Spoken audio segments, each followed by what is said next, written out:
Yes, good evening, good afternoon, good morning, and good night. Wherever you are, people, let me welcome you to this another episode of the Sardical Show.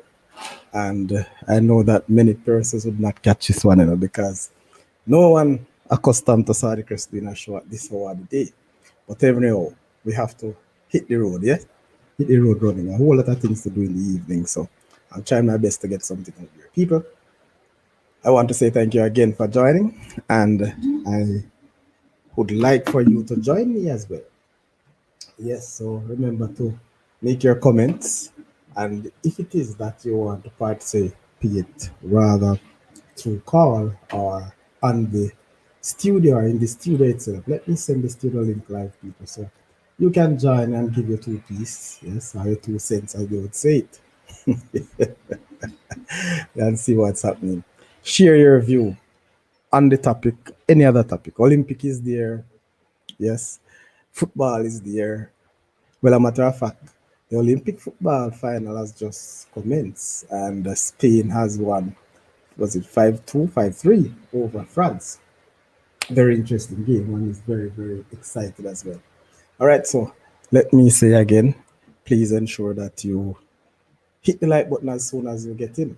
Yes, man. Share the link and join the conversation right here and then. People, big topic today, as you can see, as you have seen.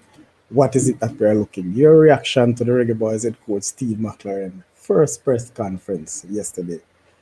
Tell us, what's your view on that? There are a lot of things that I was expected to hear that I didn't. And also, I was expecting some very questions, not say tough questions, but some very important questions from the press that I didn't hear, and I would love for anyone to correct me or to give me information on that. I did not listen every second of the press conference, I must say, or should I say every minute. But for the most part, I was in.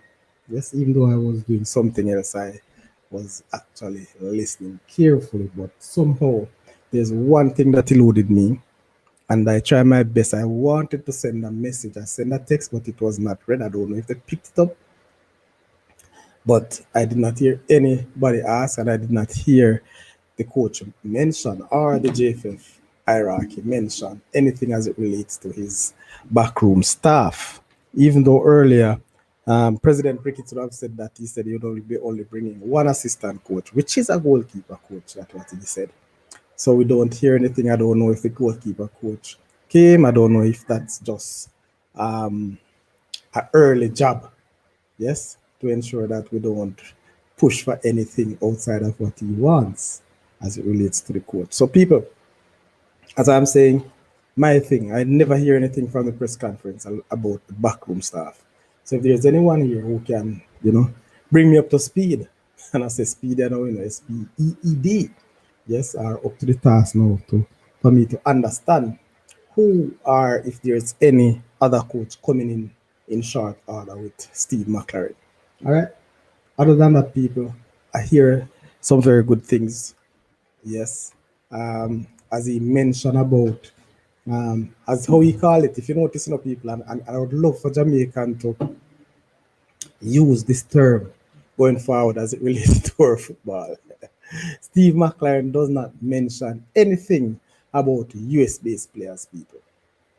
What he called them are referred to as heritage players. Very, very good term. I love that one. Heritage players.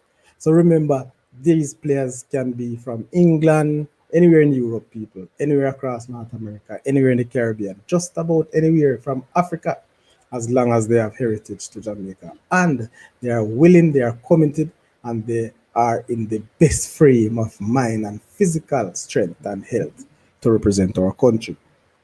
Again, another good thing, as he mentioned, the whole thing about World Cup. Yes, it is the World Cup for anybody, and that's what he will use to, what would I say now, to lure or to invite any other player. Bless up Jeremiah, listening from work. Blessings, man. Respect, respect, respect. And bless up all of your work lads there. Yes, people. So Again, what I'm trying to say is that as long as they are committed to the cause, he will work with them. And with committed, of course, they should be the best. Why not? So that's a good statement for me. That's a good thing. And hopefully you see it as well. Again, share your views. Let me hear what is it that you are disappointed with, if you were, and what are the things that you gathered? What are the talking points you get from that press conference? You know, there are things that I've seen people, and as what Mr. Speed mentioned in that interview, in his few cents, it was never a no-brainer to select um, Coach McLaren based on his CVs. Yes, I say CVs, well, CV, yeah, it wasn't a no-brainer. And when you look at all the other coaches who I've heard of in the mix who had applied and showed interest, then of course, as my very good friend RR would have said, this is the biggest coach we have ever gotten here in Jamaica. I'm not too sure about that, but he is one of them. When you look at his CV, yes, he has coached England people, one of the biggest nation in world football. He has been an assistant coach for England as well. He has been the assistant coach for one of the biggest club in the world too, Manchester United, for years under one of the best ever Premier League coach, Sir Alex. He was the assistant to Sir Alex. So where experience, exposure, and knowledge of this game is concerned, I am not too sure if we can question his ability to coach the game. So it's a good thing. And yes, Sir Speed, I respect that. In all honesty, I wouldn't, I don't think I would be looking for a coach like McLaren. And for the main reason, if it is just for World Cup, fine. But I thought we wanted more of a long term coach. But that's fine again, too. And I believe, which I said some time ago on this show, that I think what McLaren will cost us, it would, that sort of money could help with our development of infrastructure and youth development. That's just my take. Yes. But I'm fine. Based on what he has done well in the Dutch league. Yes. He has done other places. One other thing too, I noticed McLaren has been a well movement as it relates to coaches. He's a very moved coach. McLaren people has spent some 12 months in many of the appointments that he had. So I'm wondering, should I take it that he's a no nonsense coach? Should I take it that this coach McLaren people don't take bulls? You can finish that. Should I take it that as it is it my way or the byway? Yes. And that doesn't mean for players, yes, but for the managers, those who are above it. And I say this to say that with that sort of person, with this CV, I am sure now that the JFF hierarchy, led, and I'm going to say led by President Mike Ricketts, yes, the Gen Secretary, Mr. Chong, and also Mr. Speed, they can't fool around this time. And I have asked of that people, there's no time to fool around now. Less than 2 full years to go for World Cup 2026. There's no time to fool around. Yes? And so I'm saying this to Jamaica. Let us continue the run. Let us fall in place. Yes? As coach says, it's not just for the players, it's not just for the coaches, but it's for the fans. Remember, me said that already, If we are really interested in Jamaican football, people, now the coach is there. It's no time now to criticize the appointment. As we go forward, we say we can criticize what we see based on what you'll be doing, but let's not criticize the appointment now. It's already there. So we can continue to criticize the appointment. And I think McLaren has some of the level, the ability to bring not just Jamaica together as it relates to football, but the diaspora, yeah, man. Those persons living in the diaspora need now to be talking in one voice. Let's try that, people. Let us try that and see how well we can go. The sky's the limit, you know. The sky's the limit. No, there's one other point that I want to make mention of that I heard, which I thought about it, but maybe you can, even in the press conference, I made it. I've texted their people. When McClaren said that he come here to help Jamaica go to the World Cup, I don't think I so much fancied that. I would have wanted to hear quote said, I am here to take Jamaica to the World Cup. Not to help. You're not here to help. We should help you because you come boss to take over the reign. You are the experience, you are the exposure, you are the man who knows the shot. So guess what? This is what I am saying to you, so coach. You're not here to help us. I don't think so. You are here to take us to the World Cup. And I am sure everybody is now saying there's no room for error or mistakes. You must take Jamaica to the World Cup, Coach McLaren. And we will be supporting you. Yeah, man. Yeah, get your full support. You know that. The thing though, and there are some other things. I'll lay out all these points, people, that you can pick them up. I don't sure again if this was discussed, but I'm sure that many of you would have watched this press conference live. You have watched the replay. Is there any time at all, any questions being asked, or any from the JFF hierarchy would have mentioned anything about the monetary part of the contract? I hear 2.5 years from Speed, but we don't hear anything as it relates to the financial obligation of the JFF. Again, I'm just saying, people, but if you think I'm asking too much of the JFF, you can let me know. But I strongly believe that at least the basic salary people of McLaren should have mentioned. I don't know why it is so private. I really don't know. But if it is, that's how these contractual arrangements are, fine. But if we continue down that road, remember, we'll be in problem because guess what? We can't hold coaches accountable sometimes because we don't know what we are giving them to work with. And so sometimes we think we are hitting them too hard because we don't know. So listen, we are not even sure that these persons are just working like volunteers or volunteer. So we need to know.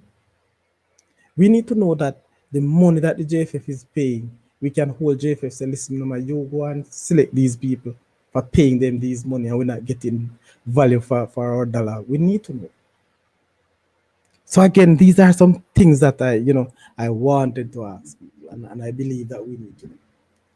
It is important that we know that. Anybody want to say anything else? Let me know. Again, the chat is the link in the chat. People have posted in the chat, so you can jump right in and go. All right. Nobody said anything in the chat away from Jeremiah. Come on, man. Let me acknowledge you. You're in the show. You don't have to hide, man.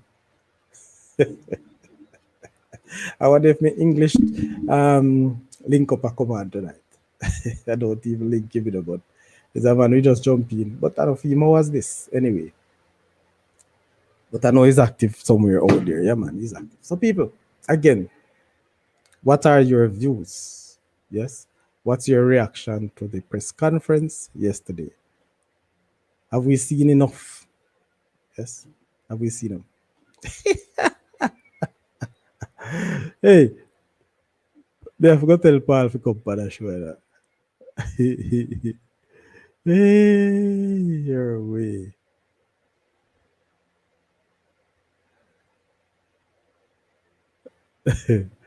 People, I've seen my very good friend and colleague, my cousin as well. Paul posted that. Lee Carsley, people, named England interim manager. You don't know who Lee Carsley is? I think Lee Carsley is the under 21 coach of England. So he's an interim coach. And I've seen people said football world gone mad. That's one comment I've just seen people. So the world gone mad. How could they say? Yes? All right. Don't we have chosen a better coach? Don't we could have chosen a better? All right. Yes, Jeremiah, and I understand. I appreciate that too. And I believe, don't listen, don't get me wrong, I think he's a qualified and good coach. The point I was making earlier, and I remember, people, I want to stop saying this now, but I think it was probably I was the very first one who brought the news of his interest or his part of the running to come here, which I believe in McLaren. I just think that the money would have been too much for us. In fact, I see this coach being the technical director for Jamaica if possible. Yeah. All right, you answer it. And so it could be Jeremiah, but what I would have, or what I'm thinking now, what would have been the problem is the money. Who will be the coach if he's the technical director? JFF, I don't think we'll be able to pay these type of coaches or these setup. Yeah. So let's see what happens. Yes, Dan. I don't know why it's always top secret with JFF. I really don't know, boss. And I think JFF need to let go of these things. We need to really ask of them to let some things out. We can't. And this is what I'm saying, people. McLaren has a big name coach come, and as Jeremiah said, it though we could have chosen a better coach. But are we satisfying the needs of this coach, people? Does he just take the job because he want to be a reincarnation, so to speak, of Steve McLaren? And when you listen to him, people, he said that he knew the Jamaican setup while he was working with FIFA as some technical person. So he knew the players. And I have no doubt that you would have known most of these English-based players are heritage players, as he called them, in the Jamaica setup. So is he working for just to be here, or he gets what he wants? I'm just saying. Bless up. Yeah. Have a feeling he's going to call Ravel. Ravel. All right. Bless up yourself, Conway. Bless up, man. Big up, big up. Midday show I join. I love that, my boss. So, you see, as I say, my problem with Ravel, I believe, based on how these international teams set up, I think the best bet is to go with players who are actually playing. And you see, me say playing, me nah say you have to be playing a top league or you have to play in Rain. As long as you are good enough to be in that 11, I don't matter where you play. Even if a skinny job play every day.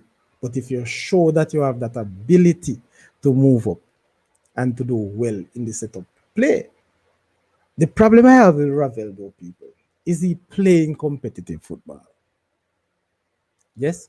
Is he playing any skimmage competitively? That's what I am talking about. I don't think he's a bad player. But somehow, though, I'm not sure if we'll have Ravel for another 2 years. Can he maintain that?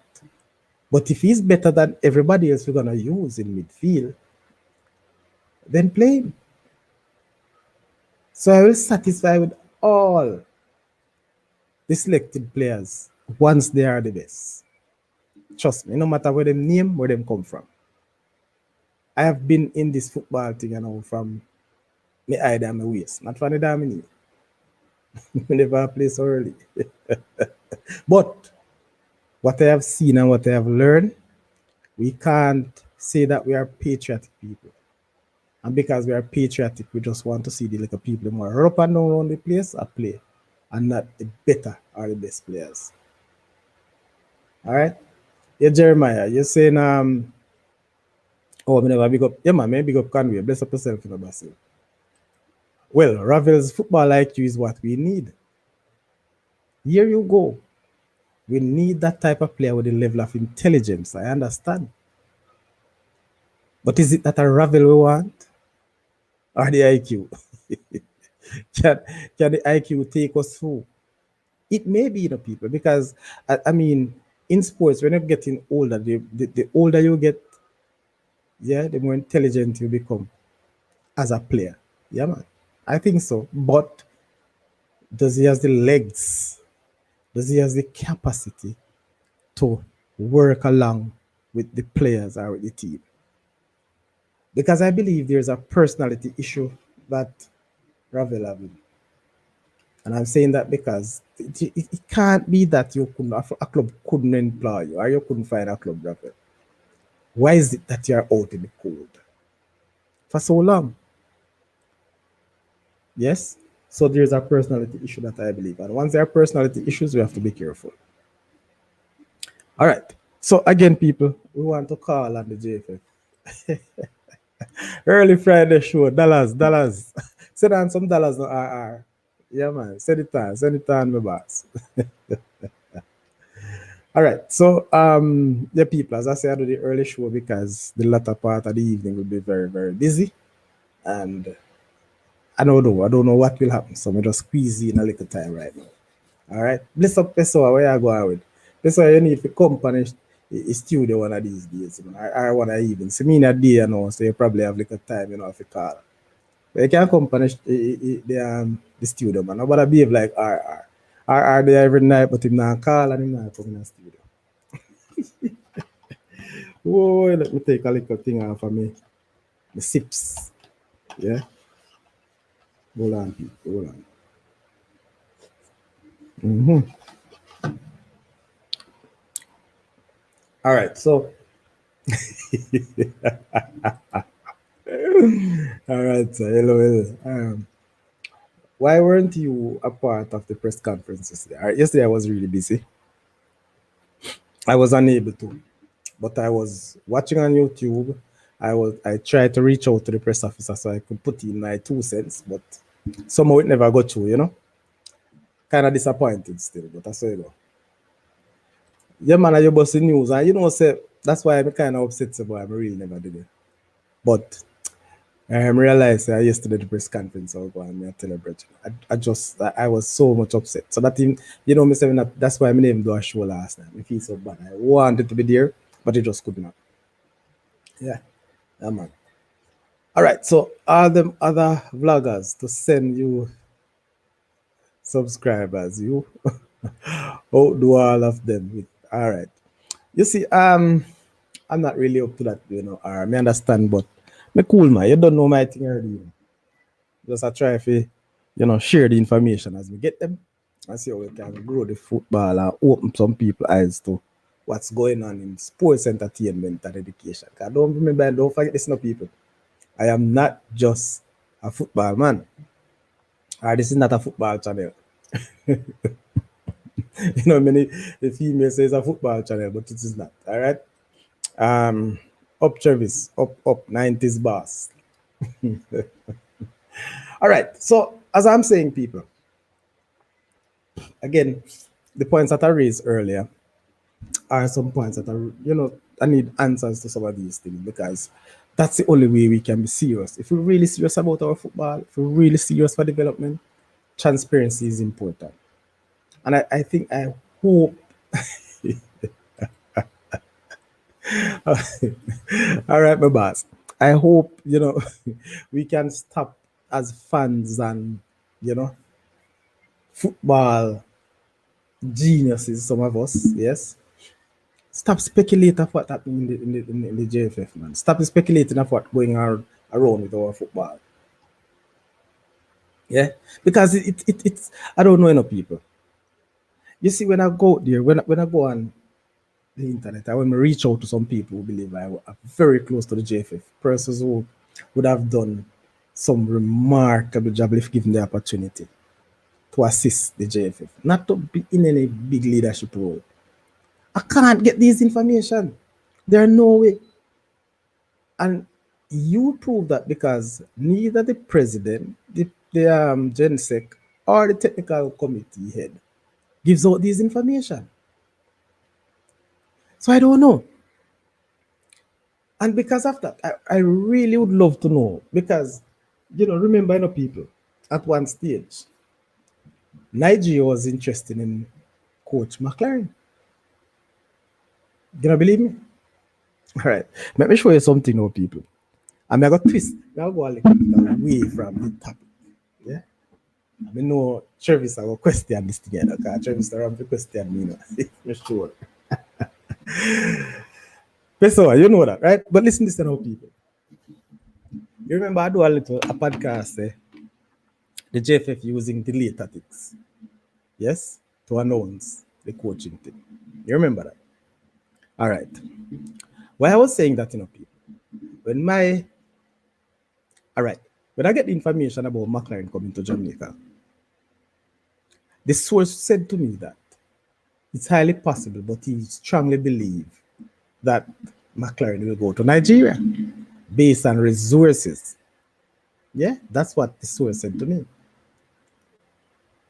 So, because these two jobs now were up and about, then McLaren have to play the safe bet to see where is the best place for him. You know think so? People, I mean, I get no like so. How I go on? Hold on. That's why I'm going to top show. Run the fire, man, because I don't know what I go on, bridge. I don't know what I go on. So tell me what I go. All right, yes, people. Back to you now. So, while McLaren people was actually, going around and want to make a decision, the best decision in his own view, people, McLaren himself would have loved to get the England job. And on the eve of all these announcements, people, there goes the resignation of Gareth Southgate as England coach. So right there and then, people, McLaren ears, would have gone up in the air like antennas because he always wanted another shot at the England job. So right there now, he was within that space to, say, listen to me, Jacob. Just give me a few minutes. Yeah. These things happening around me. So just give me a few minutes. And so JFF just wanted holding on. And that's what they did. And that's why I'm giving the JFF thumbs up for this appointment. One, knowingly that this man with this caliber would have gotten another opportunity to coach at the World Cup from a bigger club, bigger country rather. But somebody would have said to me, listen, don't think Nigeria have an easier part of the World Cup than Jamaica. So maybe that's why McLaren not take it. That's why. But the fact that he would have chosen Jamaica over Nigeria, you have to give him thumbs up, man. Thumbs up all the time. All right? Have to do that. So these are some little things that we have to really hit. ESPN FC was on dismay how JFF pull it off. USA still have an empty chair. You see, and that's what I'm saying. I think if Mr. Ruddle's speed, as he says, was a no-brainer in getting McLaren, he should be able to give us some more information. He should be able to give us some more information, and that would have made the deal so nice. That would have made the welcome greater. But I'm saying this now. I'm just hoping that 2 months' time or in another 5 months, we don't have any autoclaps, any nonsensical information coming out about coach and JFF having issues. Like me, I tell you, I don't want to hear that. So I'm going to rush away. I'm going to push away all of those negative, the past, yes? And we see we can move to the future. So again, people, I like the fact that McLaren said the best players in the world. I know you're going to hear some people start going to lick out on him because somebody would have said on the show, when McLaren come, no local players are going to the squad. No local based players. While that sound away, we have to be grateful.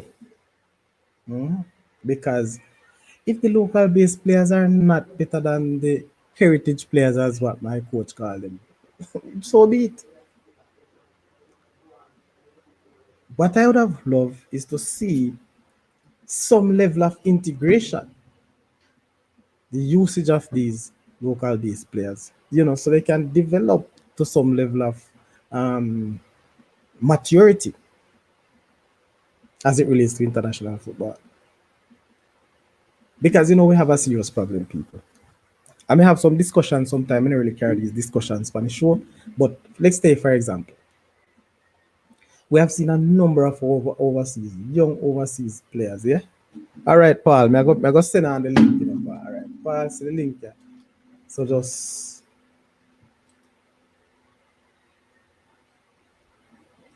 all right.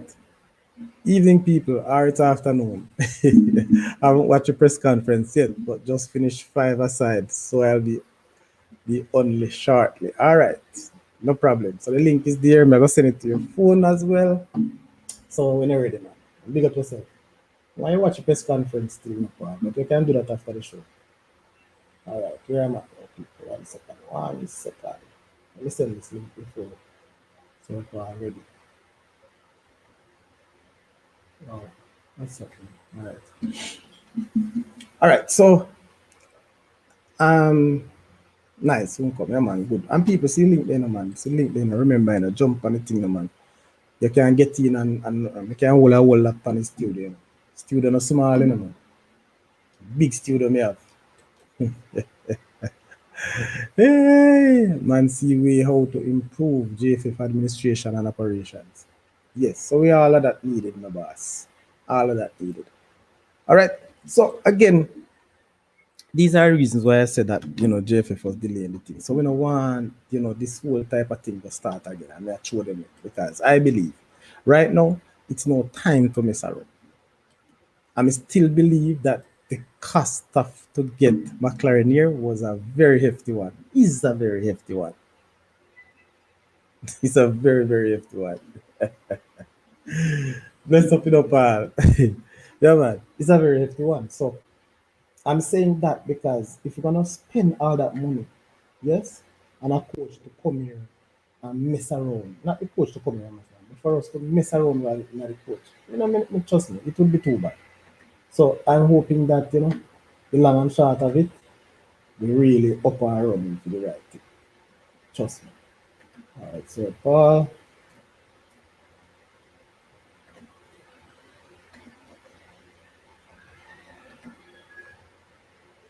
Yes, people. Anything else there? And our listeners. All right, Paul, you're good. So you're messing. You're messing. I'm still trying to get Mr. Rodal speed. Promise that he will come on soon. So let's still hold my patience and hope that we can have him on the show of it. Not as me say no people, I don't want to ask tough questions or questions that will put people out of the blocks. Yeah. The questions that I really into is to, you know, information. We want to be informed of the situation. We want to be informed of what we have around us. Congrats, Paul, on the recommendation. People now seeing the light. You have a visionary. Which other vision you talk about? Because my headspace kind of get low, I know not talk about you and Paul. But Paul has made a lot of recommendations. So that's why I may ask you which one. Yes, people. So remember now, the fact that I'm keep saying this is one big reason that we should really embrace McLaren. If he has chosen Jamaica over Nigeria, I really think that we need to give him thumbs up. Man. I didn't even know that he man used to work as one of the technical personnel for FIFA, technical development officer. Yeah, I didn't know that. So here you go again. You would have seen a lot of players, not just for Jamaica, and so you see people. This is one thing. This is one other thing that we need to understand about international football. The business end of it, it's very, very important. What can we get out of a contract, out of an arrangement with a coach McLaren? He knows players who play for other teams, so he can plan around them. Yeah, these things important, no people. Technically and tactically, a coach need to know opponents. Yeah, not just know how a team used to play or how a team play, but the opponents is important. Know weak points and strong points, strong areas. Yeah, people that say weaknesses and strengths. Yeah, man. Steve Mack, he highly recommend Jamaica would get a big asset. Hey, trust me, no. All right, people. Another point that I want to put across, which I never take seriously, into having coach of this stature coming to Jamaica. But when McClaren said that he knew or he knows a lot of the heritage players, people. That's what he said. He said he knows a lot of the heritage-based players, meaning those who are in England. And if he said that, what that means to you? He will be communicating with them easier than how we communicated before.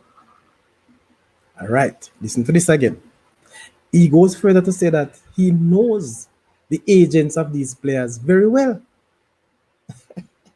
So therefore, people, we will have an easier part to communicate right now with our coach McLaren, with some of these, prospective players, heritage players.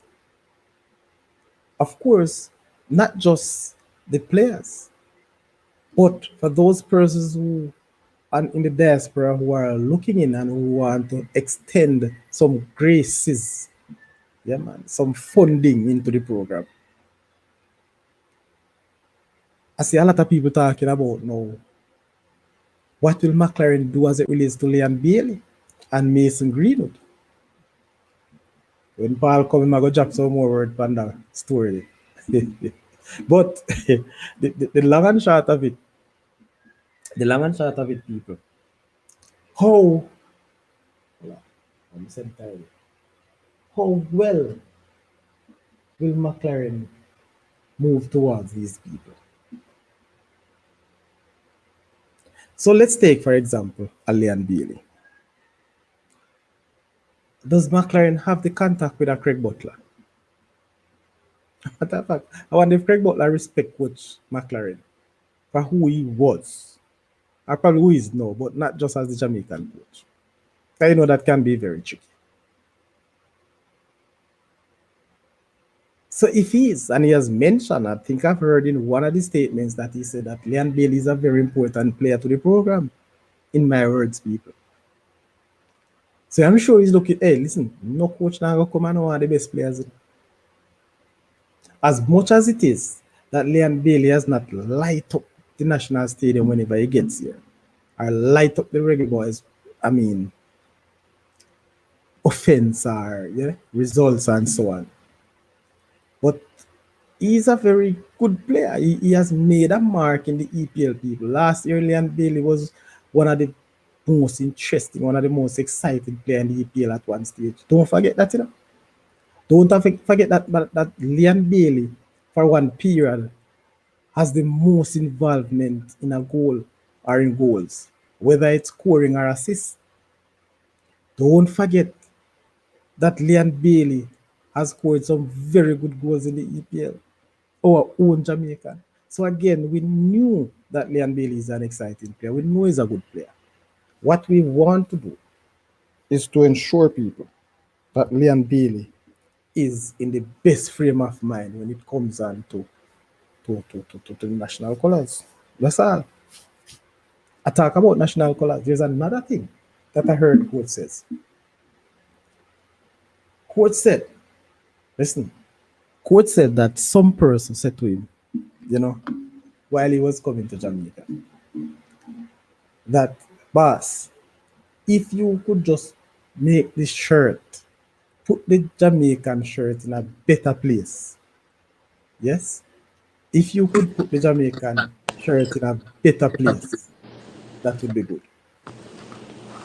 And so he said he wanted to leave Jamaica football and put Jamaica football in a better place. Time Stranger, welcome, man. Welcome. I want to start out that mic thing before you come in because I know I hear a little background. But big up yourself, man, and welcome to the show. Bless up, sorry. Yeah, man. What's up, bro? Long time. Well, man, tell us, star, long time for real. We're glad you make it still. Maybe at them time I have to go do your show so you can come on. No, man. Me I have to go talk after here, man. No, watch it. I have to go talk after here, different. Yeah, man. But we bless up, man, and much respect, bro. Yeah, man, I'm more blessing sorry all the time, man. Yeah, man. So as you come with me ask, because a long time I alone there talk over 40 minutes. What say you? Have you watched the press conference? Yeah, I watch the press conference in Saudi, and to tell you the truth, I like the coach. I like the coach idea. I like how him talk. Yeah. You know? And me not see him play a game yet, and me don't see him pick a team yet. But me think say my man for the job. Okay. I just have a feeling like he is the man for the job. The man for the job. Yes, true. Big up yourself, RR. Yeah, man. Hey, Pessoa, we know what you're saying, Pessoa. And listen, if a baller, Bailey should never play for Jamaica ever again. I care zero what no one said at the start of the question. All right. And as I said, boss, you have your point. And me not go fight, big man. Me not go fight. Because I am very much upset about Leon Bailey and Craig Butler, how they treat this program. Me thought that already, Petra. Me upset. But as me say, if it is people that is important, everybody deserve another chance or a second chance. Yes? So if we can get Leon Bailey to understand or to be in the right frame of mindset, this is his country and not his club or not his friends or his agents or whatever the case is, fine. Just stick with Jamaica and be good. That's all. And I don't think that he should just walk into the national setup just like that again. We think we need to hear more because everything is still in the dark as it relates to Leon Bailey, people. Away from that interview that Leon Bailey went out and said some things, I still believe Leon Bailey need to apologize for some of those things that he said. As a professional, that's me. I'm not saying that he's wrong. I'm not saying that he can't express himself. But in expressing himself as professional, as part of the system, you need to understand that we can't just do things like that, to be honest. And some of the things that you have said, not all is true. You get to me? So fine. Yes, go ahead. I can touch a little bit on it, sorry. Yeah, man. Well, Leon Bailey situation, at first, me did a beat him bad, Me did a pray the same way like Travis a pray, like, and thing. But after everything, and you say so much people come out and say the same thing what Leon Bailey said about the JFF and thing like that.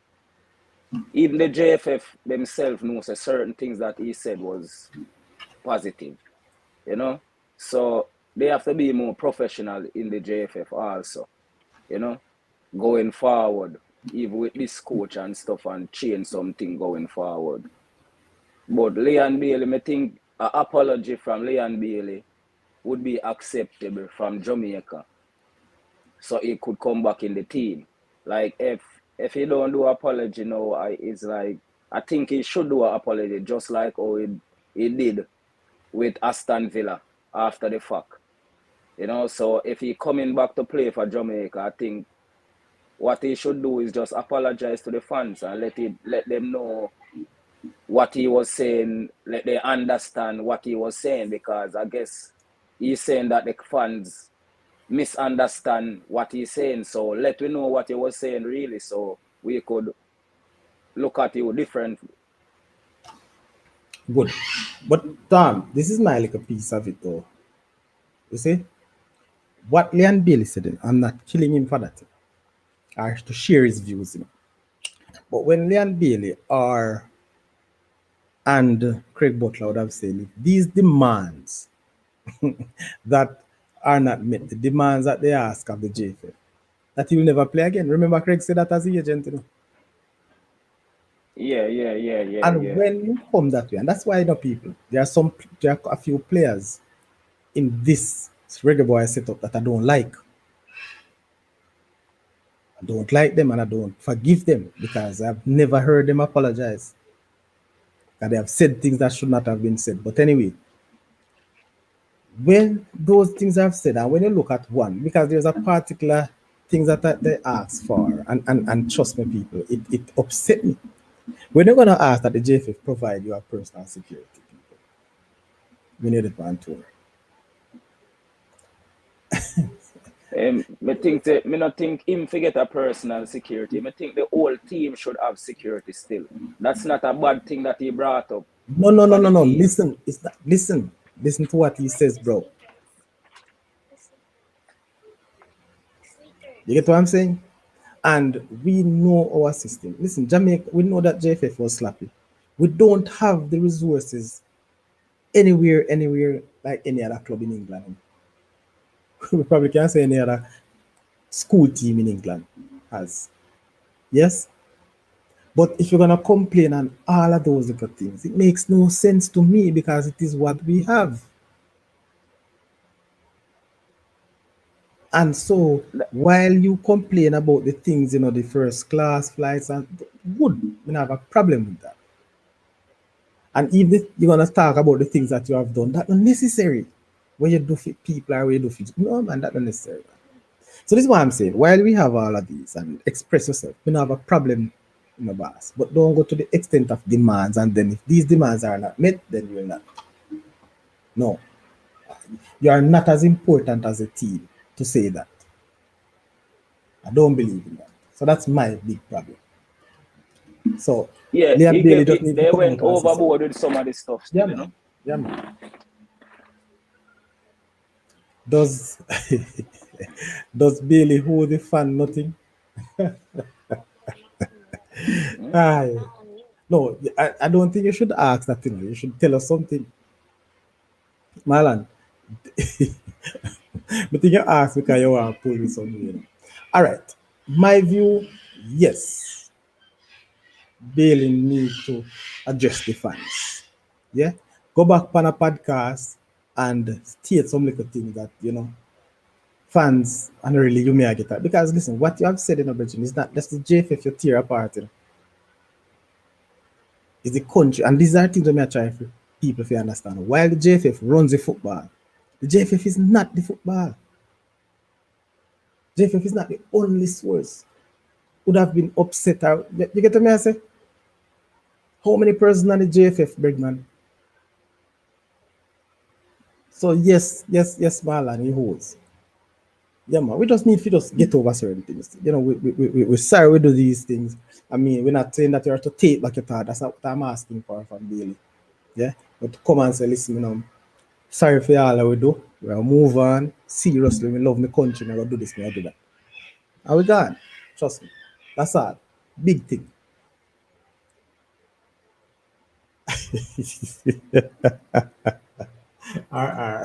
Well, of course, I don't like slackness, none at all. But slackness is slackness. Yeah, but we just need to know some people, and I tell people this, you can't be too big, you can't be too hard, to let people know that you're sorry, bro.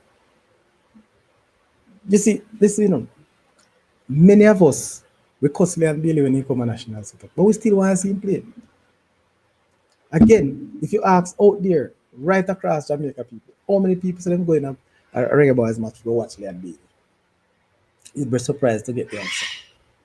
There should be some sort of restriction based on the media presence.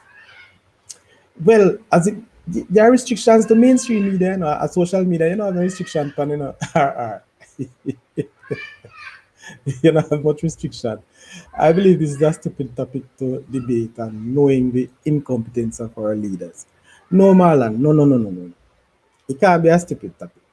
Listen, it's something that is holding the football at a place where we don't want to be, It's something that is holding back our football. And I'm not going to tell you that we have said that the JFF, of course, in the past has shown a level of incompetence. But what I'm simply saying, two wrong doesn't make one right, or you can't fight fire with fire. Then you get what I'm saying? You can't. And then if you listen already, boss, I have been putting the fire on JFF because JFF has made some critical blunders as it relates to Liam Bailey too. You get what I'm saying? And I have asked the JFF to come out and state how comes Liam Bailey is suspended and we don't know for how long. We don't know really for what. So I ask this question. I'm just saying based on the question.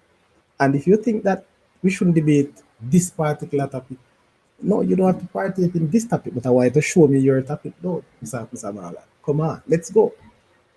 Yes, but it is something that if we don't deal with it, if we don't understand what we are saying, or let your voice be heard on it, then we are nowhere.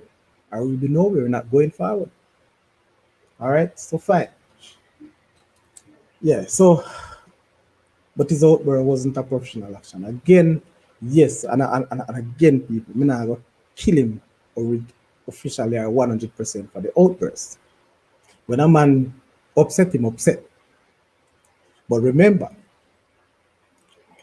you in your own space, you have to know how to deal with certain things. Yeah? And I'm saying, we at work, we don't agree with the boss or the supervisor, we know we chat amongst ourselves, yes, colleagues and so on. But you now go there about burst. Yeah, man. We not certain things you just cannot be said in that light. And we know that there are streams, there are different avenues to communicate. All right. I want foot, I want foot Ravel is better than all we have. Hi, Jano Star. We are say every midfielder we have Ravel and 1 foot better than everybody. I think one of the problem we have in the midfield, I don't think the midfielders are playing the positions or this, the type of system where they can play. And I don't think they were used in the correct way, people. That's one of my problems. The other thing, yes, I don't think they are complete midfielders. Honestly, I don't think they are. These are the things we have to contend with. Did he apologize to the Aston Villa fans? Yeah, man, he did. My memory serves me, he did. All right. The suspension was to aid Bailey get back into Aston Villa team per FIFA guidelines. Speed. I'm not sure about that RR. I'm not forgot to tell me that. I don't know. I don't know. I'm not sure. I can't address the part of it at all. I don't know. All right. Which cover Ravel I go? I don't know, King. Me hear say I come a Mount Pleasant. That's the last thing I heard. That will be in Mount Pleasant, Jamaica here. So maybe maybe Bertha can give you a full detail on that. As it seems like him have much information on Ravel. Read Ravel. As me say, yeah, so we need some more out of that information from Bertha. Yeah, no, it don't make sense. Me a Pessoa. Pessoa is not a Ravel fan by no means. Yeah. So Marlon, Villa fans are pay Bailey playing for Jamaica.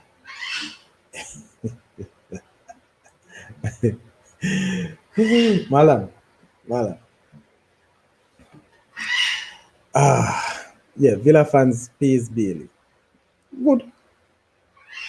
So what you're saying to me, Jamaica not paying Bailey, or Jamaican fans not paying Bailey. Remember, I'm a big man. We can't continue to compare everything as between. All right, we can't have the comparison drawn equally between clubs and country because there are two different factors. The agreements in playing for clubs and country are two different agreements. So it's difficult for you to draw those comparisons, in my view. Yeah, yeah. Yes, sir. Thank you. Like and subscribe as you enter the class. Football principle with incredible info and opinion. Hey, be careful, I set me up on this thing. State my second part of the argument. Which part? This one?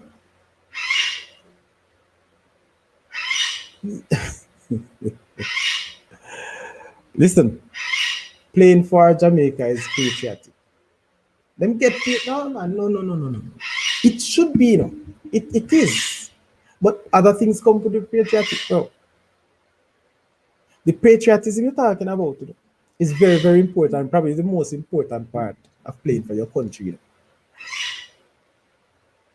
But this word patriotic, how strong that word is. When you talk about you're a patriot, you're a patriot, it means that nothing else is important than to do this for my place, my people, or whatever. So not even money. But remember, them get pay as well, bro. Them get money to play for them country. It is nowhere near what the clubs have paid. I agree. All right, but they get money. So playing for Jamaica is patriotic. Yes, I may fully agree with that, Marlon. But yet still, if you are patriotic, trust me, it's above and beyond. If you say you are patriotic, it's above and beyond. Trust me. And no, because of the type of business. You see, if you could move from one country to the next, then you could compare the fans in a club with fans of a country. You know. But in our club, as you miss, you might have to go. Because loyalty is not there. There's no way to patriot. Show that level of patriotism. There are some players who have shown that, so they start at a club and they retire there. Yeah, man. You have players like that. You know? But when you're foreign players, that doesn't work.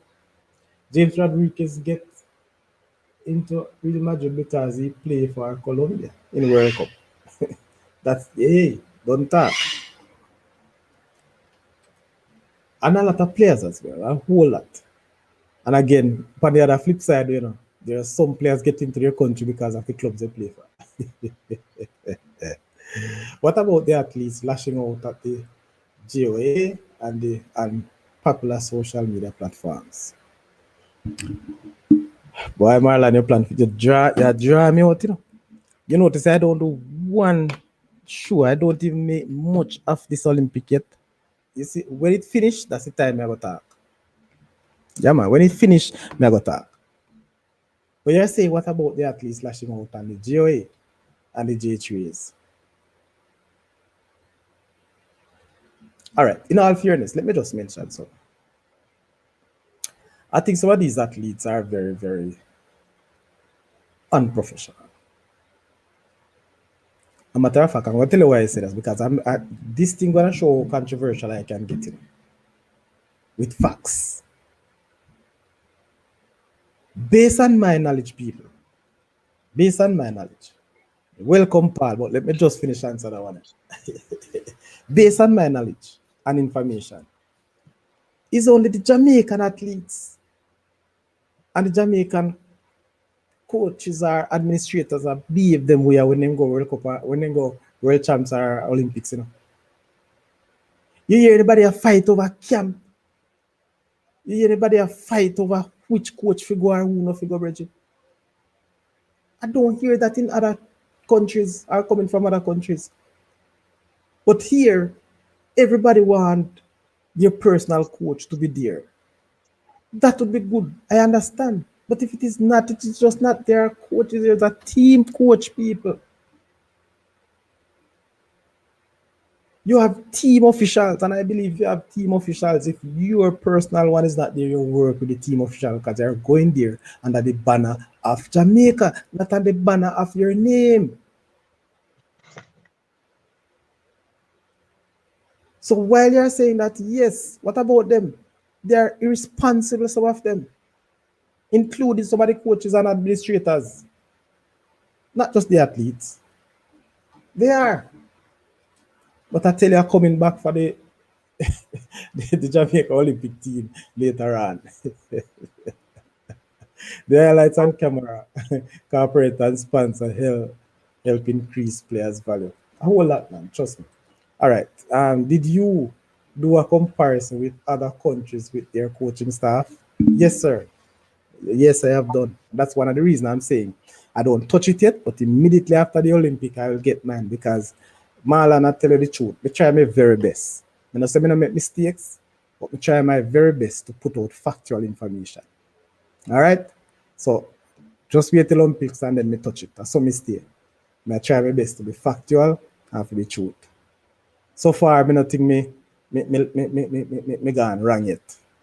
I might made a few mistakes. Naturally, we are humans, but that is it. So I've done some comparison. That's one of the reasons why I say that. All right? Paul, welcome to the show. What Good say you? evening. How we doing? Not bad at How's all, everyone? man. It's an early show. What time over your side? My time is now 3 o'clock. Oh, About 2 minutes beautiful. after 3. Just in the afternoon. Oh, Just in lovely. the afternoon. Nice. Okay. So Well, we are. it's 9 p.m. over here. I suspect that. Yeah, yeah. So I'd have been on sooner, but I was playing some veterans five-a-side. So yeah, Okay. yeah. All good. Good. All good. Good evening, Good. everyone. I've been just while I was what would you say, rehydrating and refeeding myself, showered, all that thing. I had it on, so I've been across some of what you've been talking about over the last half an hour or so. Okay. Nice. So I mean, I kind of start backwards and work that way. Um, Sort of what Marlon says. I heard what you said, Kevin, about Bailey apologising, and yeah, it almost made me broke the brakes on my car because I thought to myself, well, Marlon said it better than I can say it, and it's true. So Aston Villa's his employer, his number one employer, Mm-hmm. and as has happened with the England national team and Ben White stepping back, and other international players have done this over the years. Playing for your country, while it's an honour, it's optional. You're not compulsed to do it. Exactly. Well, that's, I know. And But and like you say, by the way, Paul, by the way, you're not.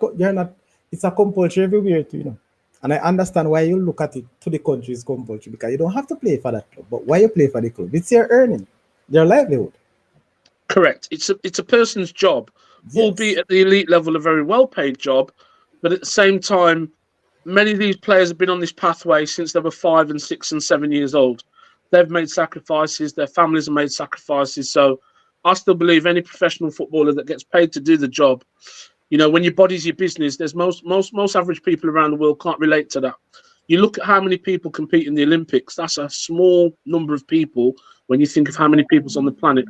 And the commitment it takes to get to sporting excellence, even just to be at the Olympics, let alone get a medal, semi-finals, there's a lot of work, a lot of sacrifices that a person does that most mere mortals aren't willing to do. But that's a whole different question, which we Mhm. can address. But with regards to Jamaica national team and Leon Bailey, me personally, if I was him, would I apologise? No, because I don't have to play for Jamaica. Let's think of this. The Premier League schedule is heavy enough. Aston Villa in Europe, so that's even more heaviness on his schedule as a elite player. And then he's got to travel to Jamaica for home games. Yes, so his home games are 9 hours away. And it doesn't matter if you fly on a private jet, you've still got to deal with 9 hours of air travel, which there isn't a human being that's developed a way yet to make redundant the impact that jet travel or air travel has on a person. So he's thinking to himself, hang on, I'll go to Jamaica, I'll get hassle, I can't perform to the best of my ability because either the facilities aren't there or the coaching staff just aren't up to the level. Do you know what? I don't need this. And then hang on, they want me to come back and they want me to apologise. I can guarantee in this generation of footballer, there ain't a footballer alive that's going to apologise. There just isn't. All right. Not to his national team. Not to his Well, national team. no, Because no, he no, no, doesn't no. need the hassle. He Listen to doesn't need the hassle. listen to the apology that I called for. Listen, because Leon Bailey did not actually go on that social media platform because he wanted the JFF to hear. He wants the fans to hear. Mm-hmm. Good. And just like some of those things, he knows and we knew that those comments are, I don't want to even say allegation, but if you want to put it that way, Mm-hmm. would have disrupted the narrative of the JFF. Mm-hmm. It disrupted the narrative of the fans, probably even greater than that of the JFF, because the JFF even sometimes even doesn't even care. Mm-hmm. I am saying this to you, and this is what I am saying. I would love for Leon Bailey to come back in, but I think Leon Bailey should come and say, to the fans, this is not what I wanted to do, and if I so do, sorry, let us move on. I'm here and I'm ready for my country.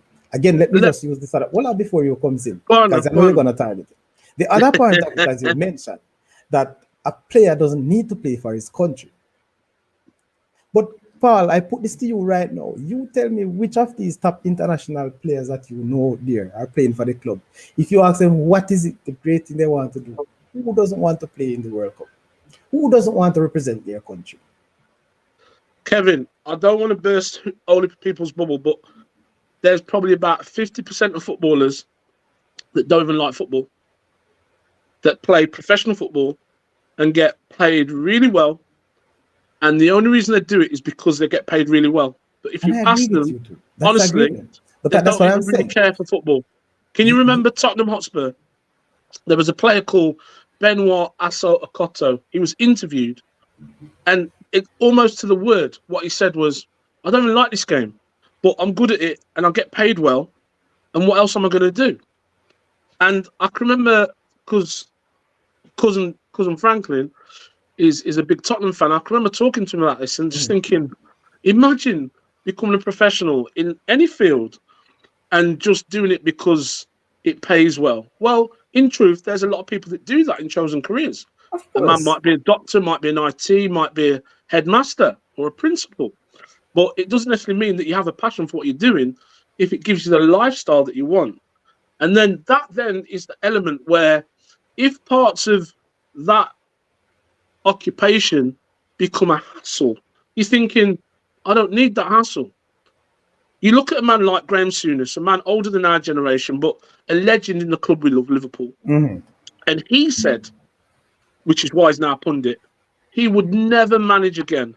He says this generation of footballers are privileged, are so looked after, and to try and motivate them, the skills that you need to motivate, like we talked about a few shows ago, the skills you need to motivate, not just a modern footballer or athlete, but just that generation, the under 25s, to push their buttons, you can't chastise them. They're broke. But he's weak.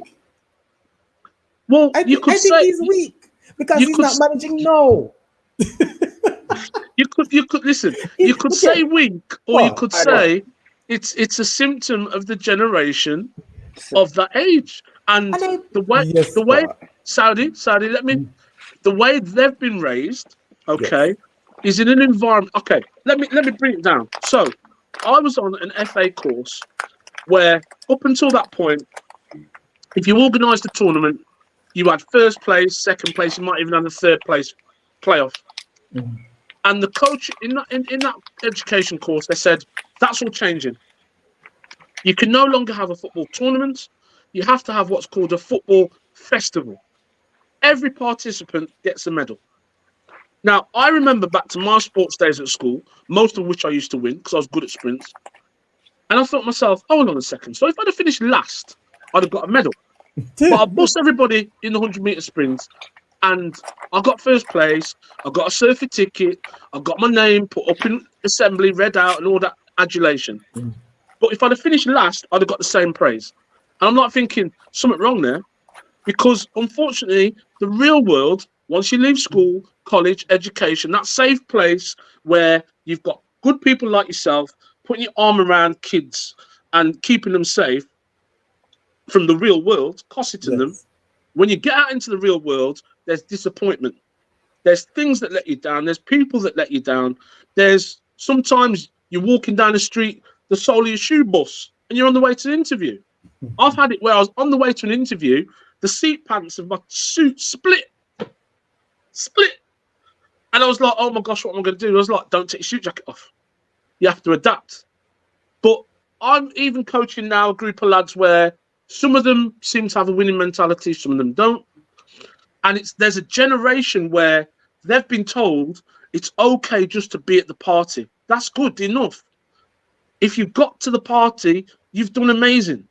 So if a person doesn't appreciate the difference between literally strapping up parts of their body to get on a track or strapping up parts of their body to cross the white line and play, when they're broke, they're on their bus, but because they know what they might give a team or they might give on a track is the difference between winning and losing.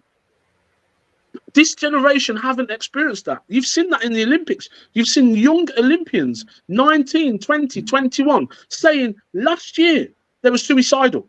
You're like, hang on, you're on a 4-year Olympic program because it takes that length of time for your coach and your plan to get you ready. 4-year Olympic program.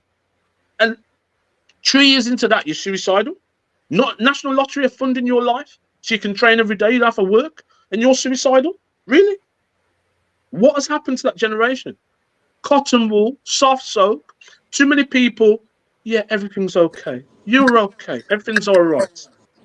And then if you take that mindset and that mentality forward, and then you're trying to be tough and chastising, you can't, because they just can't deal with that. They can't deal with a negative critique of what they've done. When I'm coaching, Lord Jesus, if I wanted to just save time and summarize somebody's performance in, say, 10 words, I can't. Because in 10 words, what I can't do is say to somebody in a way that doesn't upset them what they've not done. Or, better still, you know what I have to do? I can't even talk about what they've not done.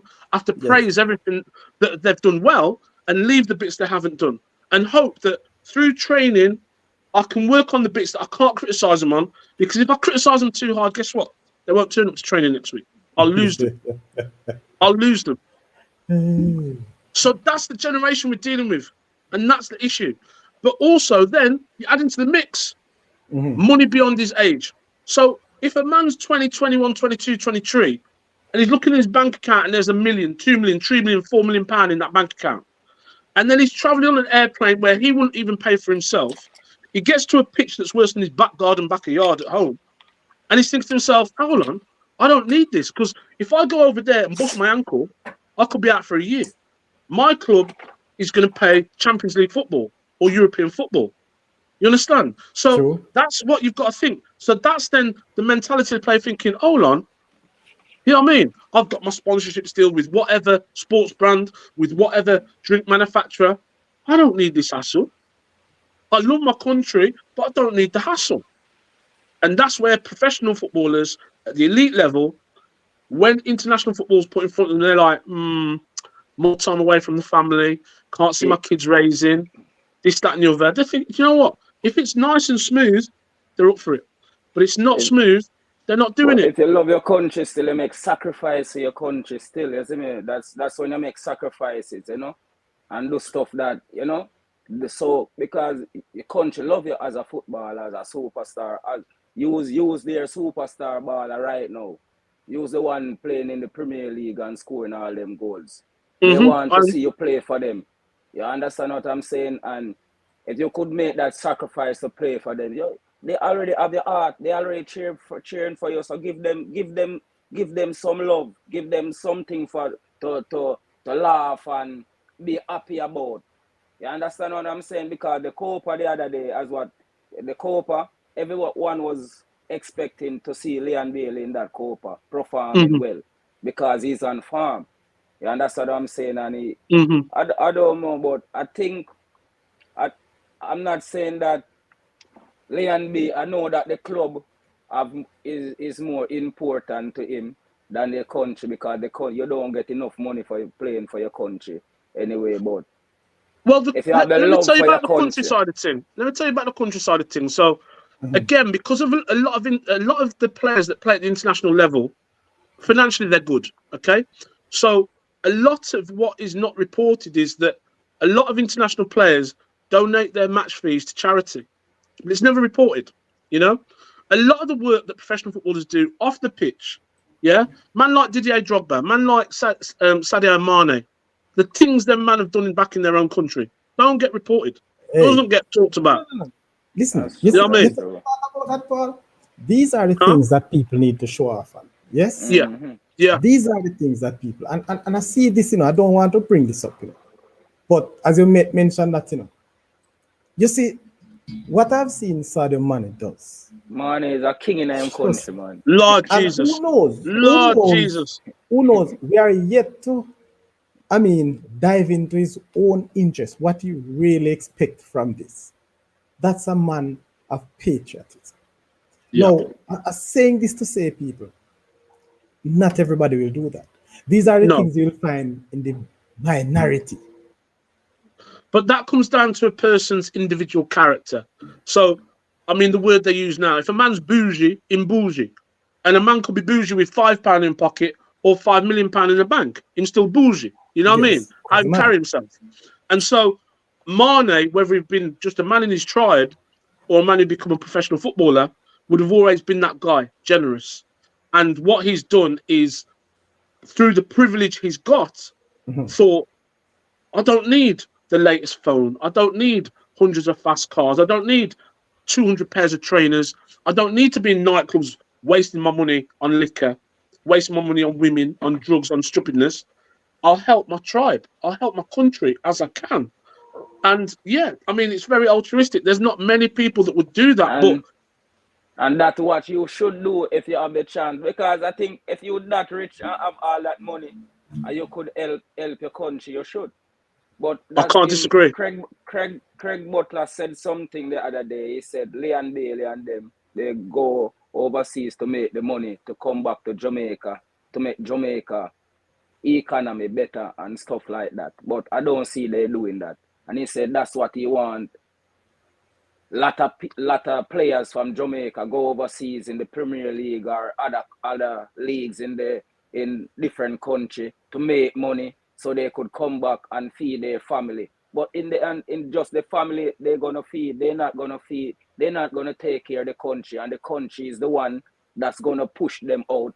The country is the one that they're gonna play for and get the highlight and stuff like that. So why, when they go over there, do what they do, they come back, they don't give back to the country, not just to the family, but to the country. I hear you. I hear you. It makes sense. I hear you. I hear you on that, stranger. But you know, the truth is, I am not looking forward to for players or athletes, whoever, to taking care of the country. That's not their job. Yes. And if you notice, most of these athletes, and I say athletes, not just athletics, but footballers, cricketers, whatever, they have their own, what you call them again? Their own little profile, and not just a profile chart, but they have their what's its name again? Sorry, man, I can't come up. But it's like their own little organization, their charity organization. Yeah. That have done major work for different aspects. It might not cover the entire Jamaica, but in their own light. So they have done a lot, to be honest. I've known them to do. Bailey has done it too, and he has continued to do it. So yes, well, and that is a part of it. We're not expecting them to come and they can't go right across the country. Yes. I think the challenge is, Kevin, is, like we've just discussed, and Stranger, I love your comments there. There's not enough reported about the positive things that not just football, but sport in general does for a whole heap of people. And I mean, worldwide, we've got through COVID, and we're working through the pain of what's left behind. And what's left behind is a whole generation who talk about mental health like people talk about paracetamol or this, that, and the other. And in one way, that's refreshing, because my working background was in mental health. And I also had a parent who suffered with mental health problems for all of her life. So it's refreshing that people talk openly about it. But at the same time, I wonder, and sport is an amazing tool for well-being. I mean, the country I want to live in, man. Jamaica, I was there in June. Lord Jesus, man. You're blessed. You know what I mean? You're blessed. Come back, man. Come back. But at the come soon, you know. But the issue is, and this was an eye-opening experience for me back in June, was I was driving down a road. I can't even tell you which road it was. I wasn't driving. I was on the coach. I was looking out, and I see a house completely finished and looking resplendent. Then I see a house half finished. And then I see a corrugated shack. And then I see a house. And it was everything in between. And I thought to myself, what a contrast. Because there's some people that are okay, but then their next door neighbour's not okay. So there's also a mindset in Jamaica that needs to change as well. Jamaicans also need to look after their neighbours a little better too, you know. But I agree, Stranger, in terms of if you come from a place and you get success, or should we put the question out there, is it your obligation to then look back and say, all right, then this is where I come from. I must help back. I think it comes down to the character of the person. You can't enforce that. It can't be put in a person's contract. Well, I think a decent person, once they've got more money than they can count, once they've got a lifestyle where they don't need to work so far for so long because they're good. You know what I mean? If they're sensible with their money and the investments, they're good for the rest of life. Right? And their kids good, and their kids already good. See it there, yeah? Then you're thinking, okay, right, is there something I could do that could help the person behind, the person that's not as fortunate as me? Because surely as human beings, that's what we should be looking to do anyway. Whether we've got £10 or £10 million, if I've got 10 and I split it into £1, that's 10 people I can help, rather than just me have that £10. You understand? But Yeah? Paul, Yeah, but them have people have less than that, Sadi. You have people have Yeah. less than that and Yeah. poorer than them ball at the overseas. And guess what? They're helping millions of thousands of people at Jamaica. I want to ask Community, Paul they this do a question. lot for their community. They build stuff for their community and stuff like that. And True. they just regular person that's working. I And want they to just ask do it. I want to ask Paul this question, because me Paul say, based on what he sees in Jamaica over the past couple of months he was here, people need to help, the neighbor and so on. That's how it is in Derby. Because I don't know when I Well, travel listen, overseas, when I travel over, it's a good I've point. seen, I love what I've, you've done there. I love, you're good, you know. You're good. no, because what I'm saying, when I travel overseas, they don't know any neighbor, boss. But okay, And but I've here's seen the people difference. living crazy. But Kevin, here's the Yes, difference. I In want to the know. UK, we have something called a safety net, which is the welfare system, the welfare state and the NHS. Okay. So 10, 11 years ago, when I had a knee injury, the surgery that I got that means I can walk again today and play and ting and do whatever Yes. cost circa £40,000. I didn't pay for that. NHS paid for that. Yeah. But I spoke to somebody at the hotel I was staying at in the Grill, and he was limping, and he had a knee strap under his knee. And I said, "You all right?" He says, "No, my knee hurt me, you know." I says, "Oh." He goes, "No, we're at operation." I thought to myself, I know Yeah. you ain't waiting an operation. You can't afford the operation, but you can't say that to me, because he was just one of the maintenance guys at the hotel. So that's the difference. There's a safety net in our country where even if a man ain't helping the next man, it don't matter, because there's only so far you can fall. Literally, there's only so far you can fall before the state says, "Here's free healthcare. Here's a yard. Here's some money. Don't even work. Here's money. Don't even work. Here's a house or a flat." Yeah. So So, you can't compare the two. don't know. You The can't reason why compare the I two. ask, is not a comparison. I just want to know how it works. Because if you get that type of relationship from your neighbors, as I've opposed to got good what you see neighbours, here, no but they're man, not hold good to on, my neighbours. hold So on, hold on, hold on.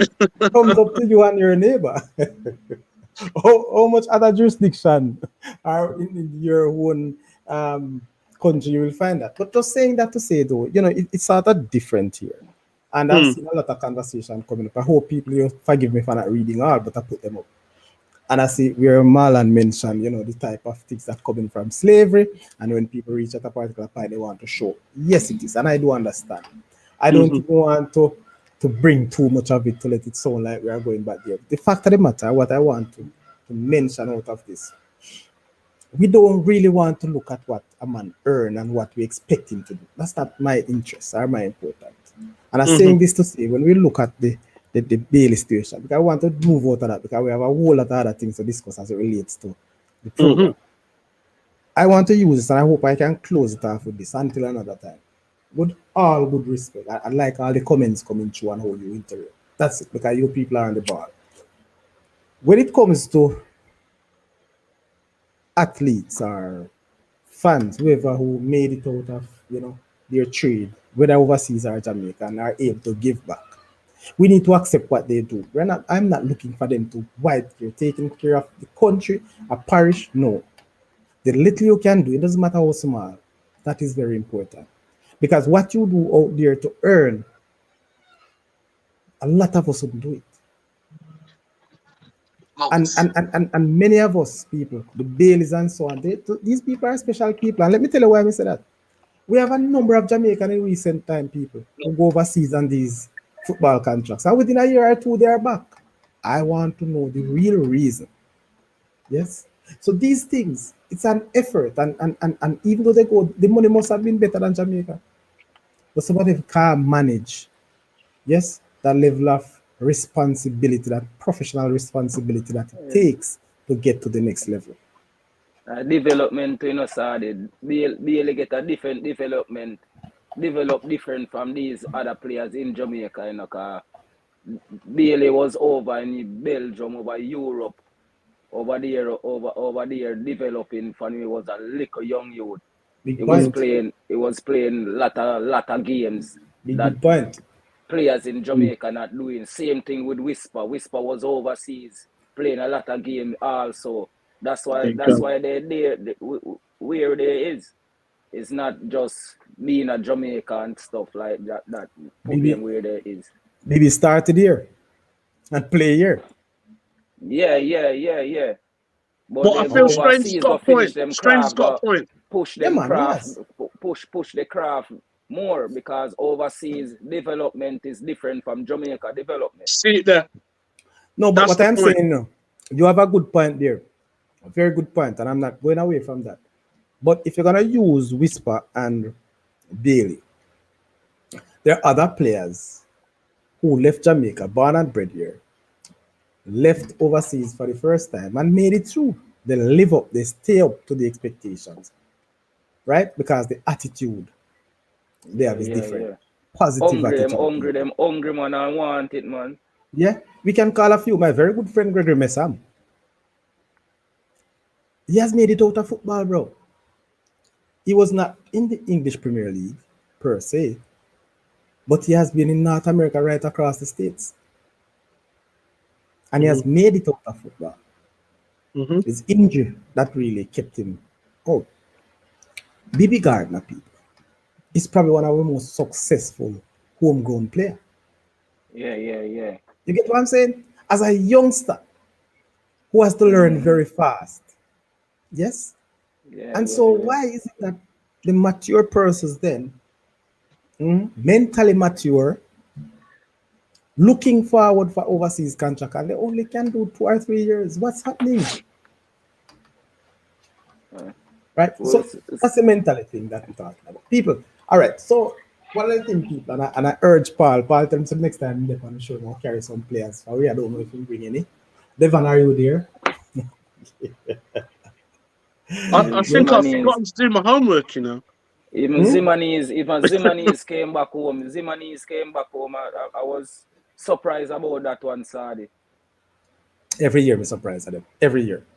I was surprised about it. I expected some of them, but Zimanis, you know, it was. I thought he had a higher ceiling than that, you know. Again, I'm not sure of the issue with Zimanis. I did a show some time ago. I asked why the players are back so early. And to be honest, trust me, we get some real information out there. And I don't want to think, people, that it is because they're unprofessional why they're back. I know that some who have gone overseas, the relationships, the what did I say now? The environment to which they find themselves in were very tough. Yes, I've heard that players would have gone overseas to some far place, now I can't name, that they were forced in match fixing. Then a player with standard can't stay there. That I can understand. So these are some little things, people, that would have drive some people back home. But the majority, it's because of unprofessionalism. And Saudi also, if you're at the club, you have to be performing at a top level because the players from the country is going to get preference if you not performing at the high level. All because right, they're born in the country and they're gonna put those players ahead of you if you're not performing above them. So true. So see, our next name, we never talk about Ricardo Fuller. I now stop talk. If our own Walter Boy just have another 10% positive attitude, people, that's the name we'd be calling in Jamaica. I've probably one of the most successful. Shamar Nicholson was doing good. I don't know what happened the other day at 30. He's doing fine, not doing bad. But we still have some players out there. I heard something about his contract, like he's not at the club no more, I think. I think I'm not sure. But where it moved to? Watford? Was it No, I Watford? think Claremont. I think Claremont Foot or something is club. Okay. All right. So these are some things, people, that we need to look at. Anyway, people, indiscipline is a big thing to us, man. Trust me. Very, very big issue. All right. So we're gone off of the part of the show. Let's move on to bigger things so we can really stay and enjoy ourselves. People, the coach McLaren said that he wants the best players who are committed, and that's a very key thing. Who are committed. And I remember some persons on the show that have said last week that they bet that McLaren will never, not, I don't know, let me not say never. I don't remember the term they use or the word, but he will not have any local based players in McLaren team. No, he will pick. I think he will pick locals base player in Saudi. To us, he speak. If you're good enough, he say. If you're good enough to make the team. So that's what the fan was alluded to. The fan was alluded to. They don't think any local based players are good enough. No, man. I think 1 and 2 probably. It's like it's all about your system. The coach's system, Saudi. If you're good enough to fit in the coach's system, the coach is gonna pick you. The coach said that you don't have to be the superstar baller player, but guess what? Most national team make up of just regular players. Yes. But they could play together. But they could play together. And that's what I get from the coach. Like, once you could fit in my system and play the way that I want to play, I'm going to pick you. I mean, yeah, man. Stranger, I agree with love that. what he said. Kevin, let me come in, bro. Yeah, man. Because I think in the previous conversations, this is what I was alluding to when I was talking about structure from the grassroots. And it might take a generation. So let's think about, I've not watched the press conference, but let me think in general what McLaren's objectives might have been set out by the JFF once they offered him the job. And we would be, I would say, sensible to think that qualification for the next World Cup is a given.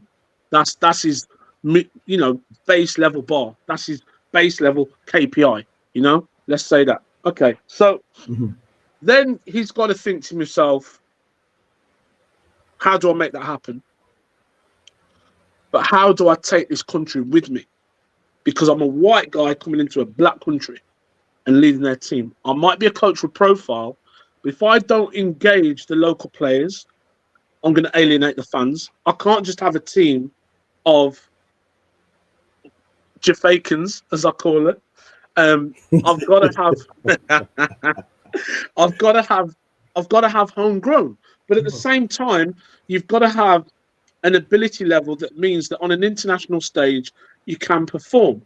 But what Stranger says is true also, because I go back to the Euros, you look at some of those Eastern European teams, and some of them were ordinary, but they were fit and they were organised and they followed a game plan. And they rode their luck at times, or they hit a team on a counter and they got success. Now, where Jamaica is in terms of its position, I think I said the last time we're in the 50s or 60s in the FIFA World Rankings. Yeah. So we've got the best shirt sponsor we've ever had in Adidas, but our team's probably halfway down where it was in its heyday. Back in the Burton era. Let's say that. So it's like bless you. Hay fever. Thank you, man. Just a bit of dust. But yeah, so on a serious note, so as I said, for the World Cup you got 2 years. So you might have a 16 or 17-year-old on the edges of certain levels and impressing that might come through in time and be like Lamar was for Spain, like do something amazing. But generally speaking, you're going to have a team of players, and I can imagine that McLaren has done some work before even accepting the job or even going for interview, thinking, okay, what's on the landscape? What's on the landscape for Jamaica? You know, what players Jamaican born do I know of that are in academies around the country or around the world, which in a couple of years' time will mature to give me this, this, and this. Yeah, married with a bit of experience and a bit of solidity and mixing a little bit more spice of the homegrown, can I make a team that gets me where I need to be? Because I can promise you, this level of coaches, they can take an ordinary team and frustrate any team. This is why in the EPL you get the occasional result, not always, but the occasional result where the Man Cities and the Liverpools of this world and the Tottenhams and the Arsenals get stopped by a team. They can't score, they can't break them down, and they get frustrated and sometimes lose a game.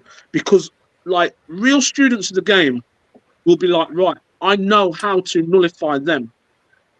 And if you can nullify a team for long enough and you get a little bit of luck, all your players are playing up to their levels, their maximum levels, and then you get a little bit of luck, something can happen. And then when you're ahead in a game, you've got something to hang on to.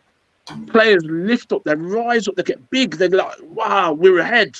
We're beating this team. You know, remember that cup fight, the World Cup final? Was it Brazil lost to Germany? Was it about 8-0? Because semi-finals. Momentum in football is massive.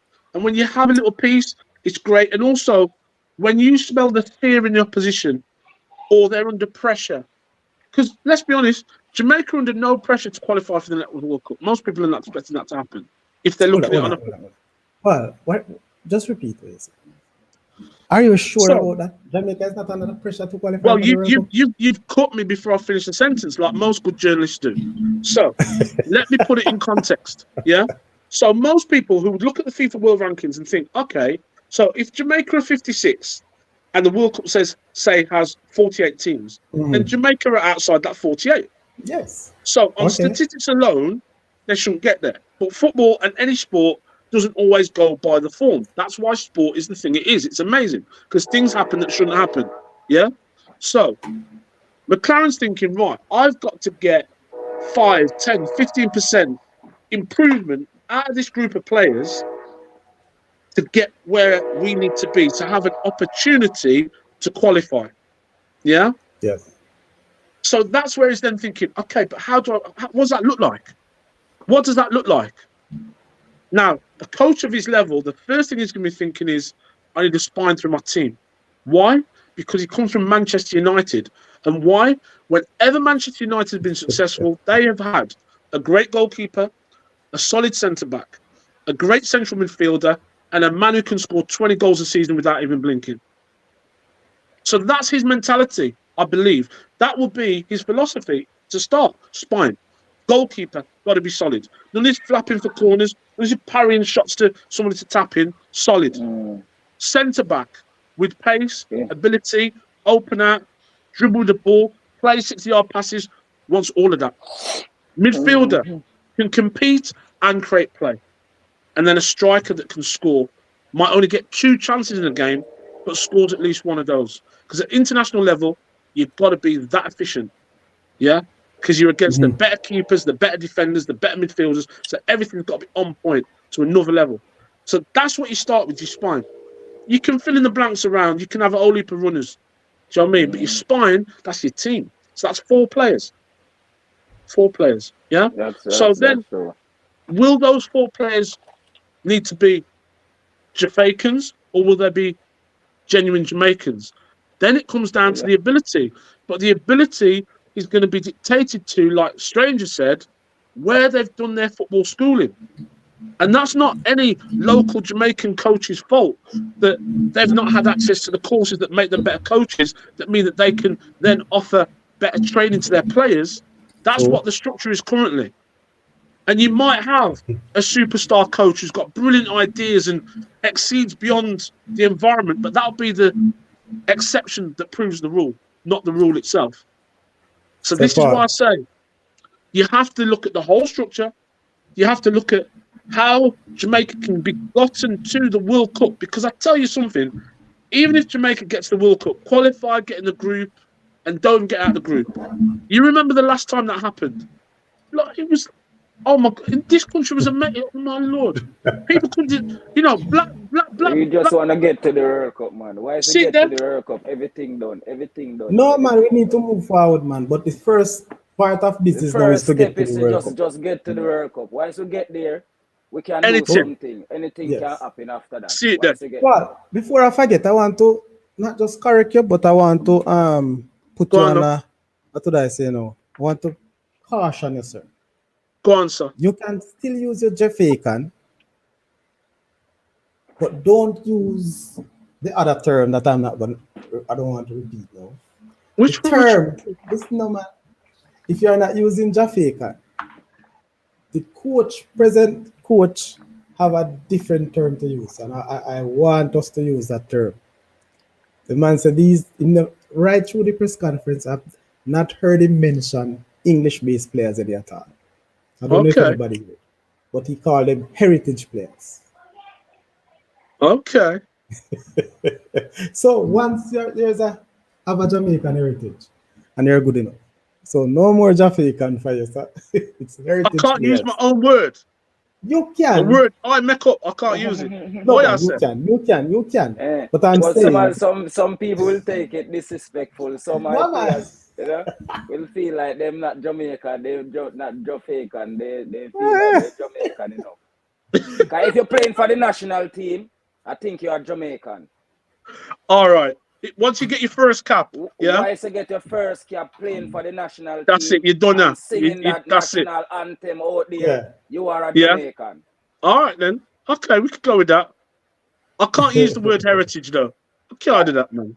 I can't. No, Right. no, man. I just want to Because know why. you know why?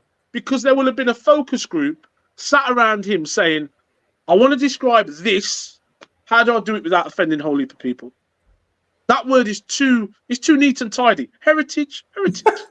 No, man. No, man.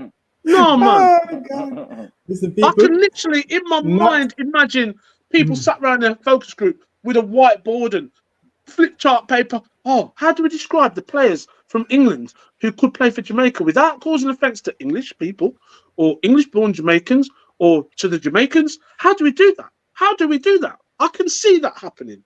That's what's happened. Yeah. Heritage. You mad? I can't use that word. I can't use that word. He know about Jamaica before he came to Jamaica, Listen, what I because will say, all joking aside, Jeremiah Heritage players, he was all I'll working say, for FIFA. He was working for FIFA see there, before, and consultancy. Yeah, Jamaica was one of the I didn't team know that that. he analyzed, and the country see, that he analyzed and stuff like that. So he know a see lot there. about Jamaica. He already talked to the JFF a couple of years ago and know a lot about Jamaica. He know a lot about the Jamaican players overseas. He know the agent. He know everything. That's why it was so See there. interesting for the job, because See there. he know everything about Jamaica and what Jamaica have to offer on a wide scale. Stranger, you're on top there. You're on top because, listen, like was said earlier in the show, this proves I was listening. McLaren had the opportunity to go to an African team. He didn't go there. Yeah. If And you have reportedly, Nigeria, for that's a more good money. point. Nigeria, and you pick Jamaica over Nigeria, that's See there. like crazy. That's All like right. crazy. You know what I mean? Listen, two people are not right. Osimhen, you have a chance to coach Osimhen. You know what I mean? Big Tycoon, let quote. me come on this. I think Paul don't want Jamaica to get them players from England. No. It's not that. It's not that at all. Yeah. As a coach myself, a football team starts with 11 players, and the key is balance. If you back in the day, you're at school, and there's those lads who can do skills and drop salads and nutmeg and ting. But when it comes in front of goal, they can't even shoot for toffee, but they can do skills. You could fill a team with 11 skillful players and you can't win a game. And you're thinking, hang on, I've got all the most skillful players. But that's not what you need, because you need balance. So for a start, you need at least 2 people with a left foot, because you want your left-sided player at the back to be left-footed. Yeah? Why? So we can clear the ball down the line without the ball going out, because that's his natural action. Whip down the line, stays in play. Same for your right back. Whip down the line, stays in play. Yeah? But what we do going forward now, we put a right-handed attacking player on the left and the left on the right. So they're inverted, cutting, open the goal, shoot and score. But you still need at least 2 naturally left-footed players in your team, I would say.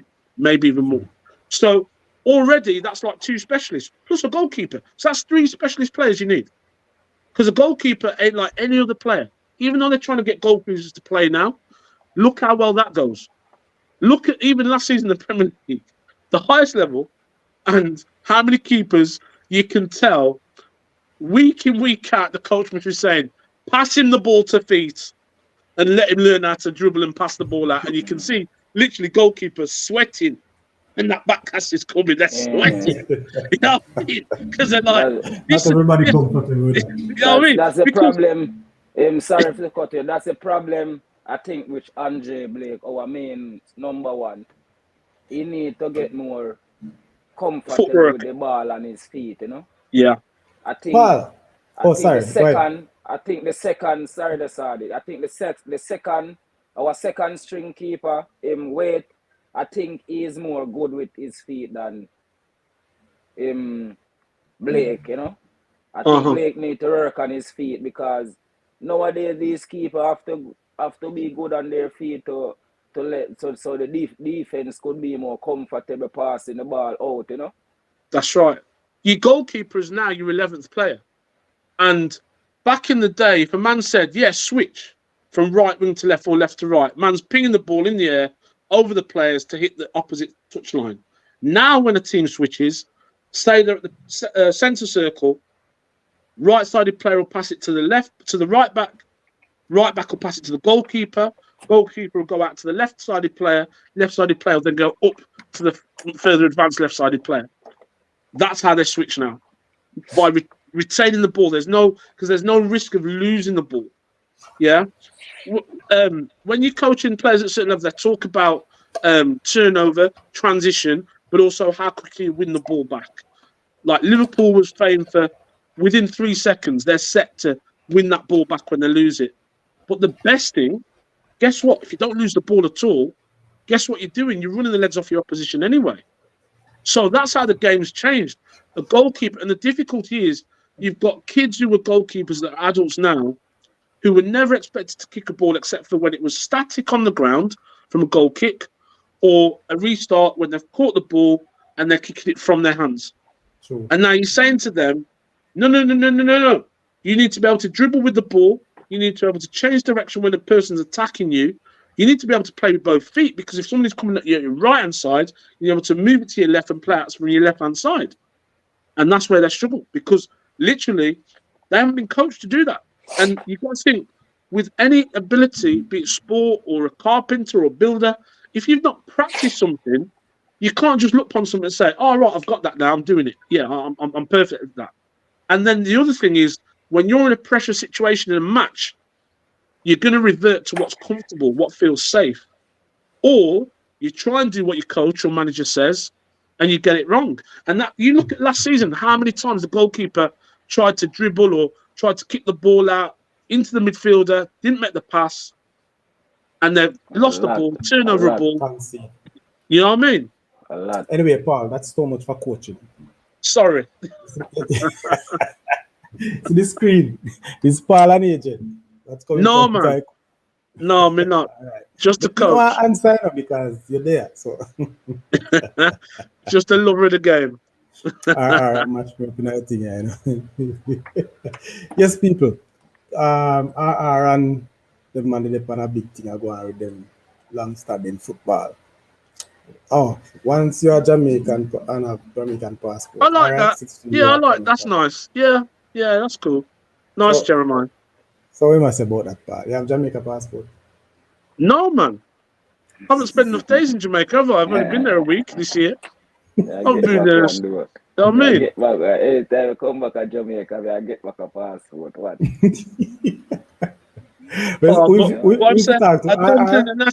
Cooking them yard.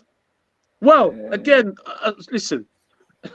Paul, well on, I'm not going to the road with Paul now because I don't want to officer this evening. Oh man, listen. As I said, as you're already calling him now, coach, which is nice. It's a warm way to refer to him. It's beautiful.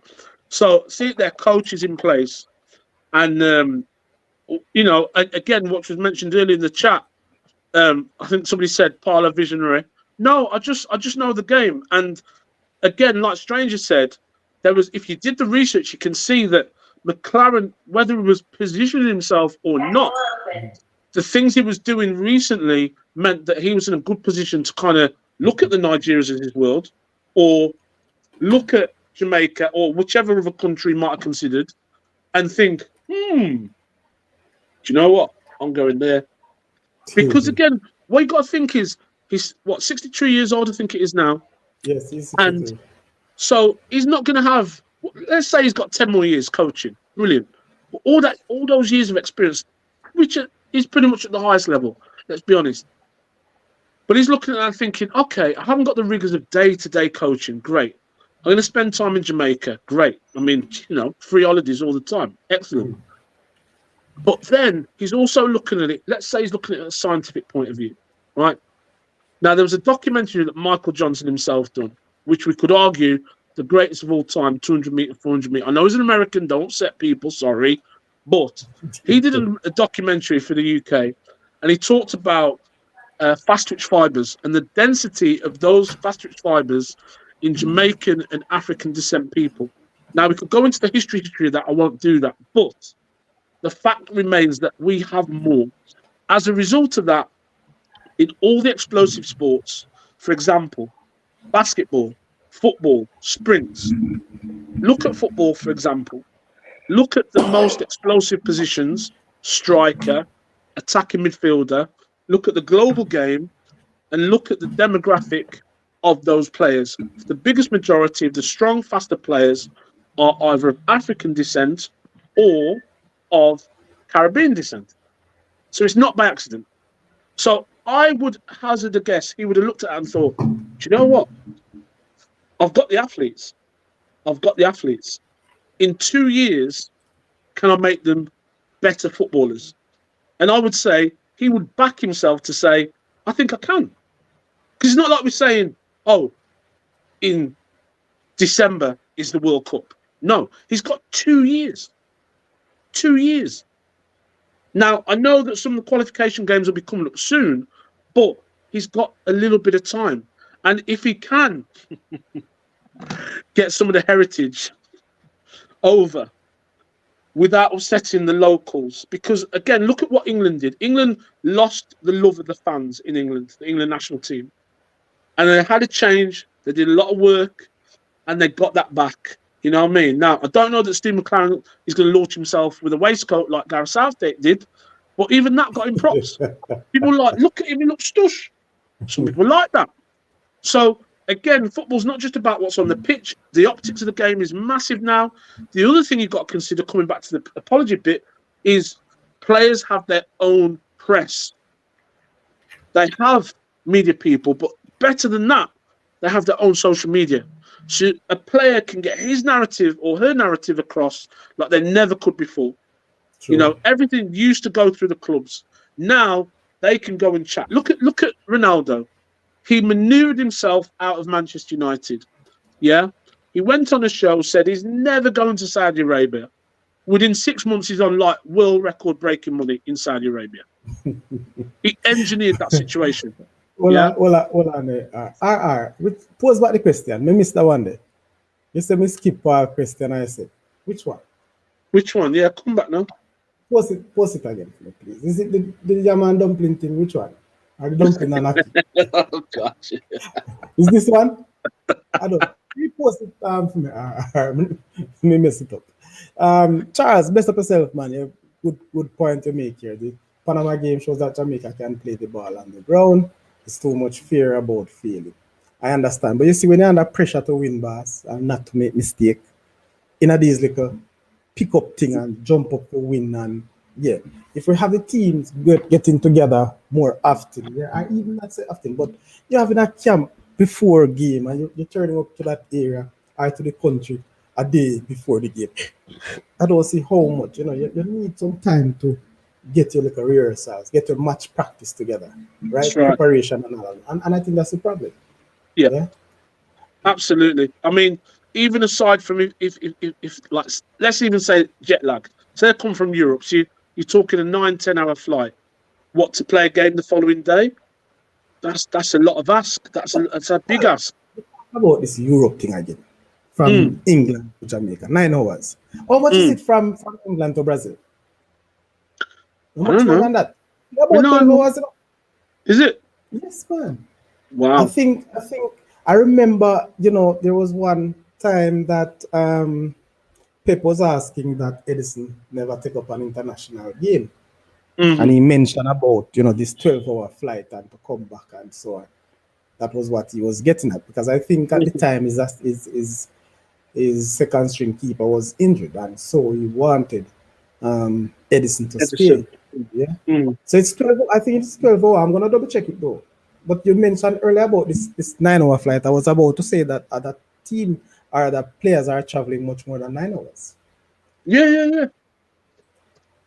But All right. what is your point related to that? Because if you're talking about the Brazilian team, you know, then it don't compute, because you've got a level of team there where other players can carry other players. If somebody's down on performance, you've got an embarrassment of riches in terms of talent.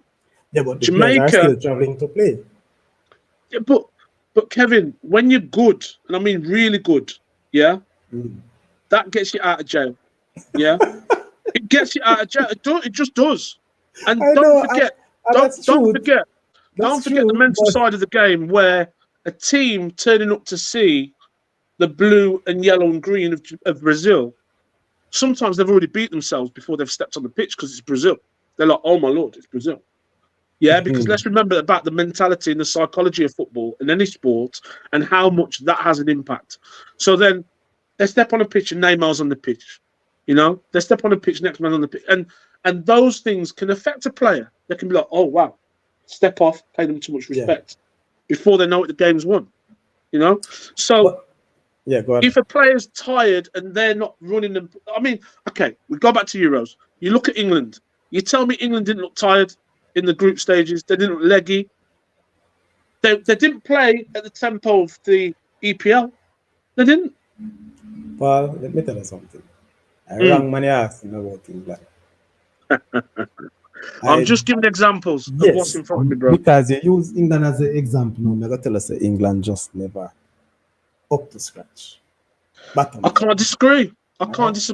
So for the resources England had, we were spoiled. And it comes back to the thing with the Jamaican national team. It's not necessarily the fact that the homegrown players need to be the best or the most skillful. Some of them might be, because I'm almost sure right now that there is somebody somewhere in Jamaica, undiscovered, that with the right scouting might be unearthed. Because football isn't just about the best coming through, it's about the opportunity. And that opportunity doesn't always present itself to every child. So that's where the craft and the skill is, right, let's get those local hubs in the parishes where we can find that talent that might be just there doing kick-ups at a bus stop, but could be the next best thing. They're not all going to be like Lamar, who's been at Barcelona since he was Pickney, like Messi was at Barcelona since he was a Pickney. Yeah? If you follow the story of Messi and his father and what they did to get him there and the sacrifice they made, not every child has that opportunity, but it doesn't mean that they don't have the talent. But like Stranger said, if somebody's then sent to Europe at a young age and they get the conventional coaching that then says to a European coach, I like how he plays. He plays like a European player, but he's got the athleticism of something more.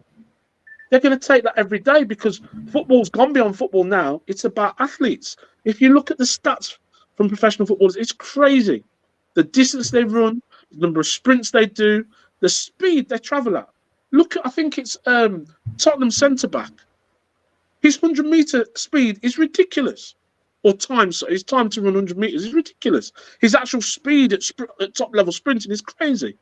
Paul, is Southgate a better coach than Steve McClaren? That's a really good one. I would say Steve McClaren's more experienced, And I would say that the way in which Southgate managed England was clever, because what he did was had a tight camp, and if he felt somebody was going to be destructive to that atmosphere, he didn't bring them in.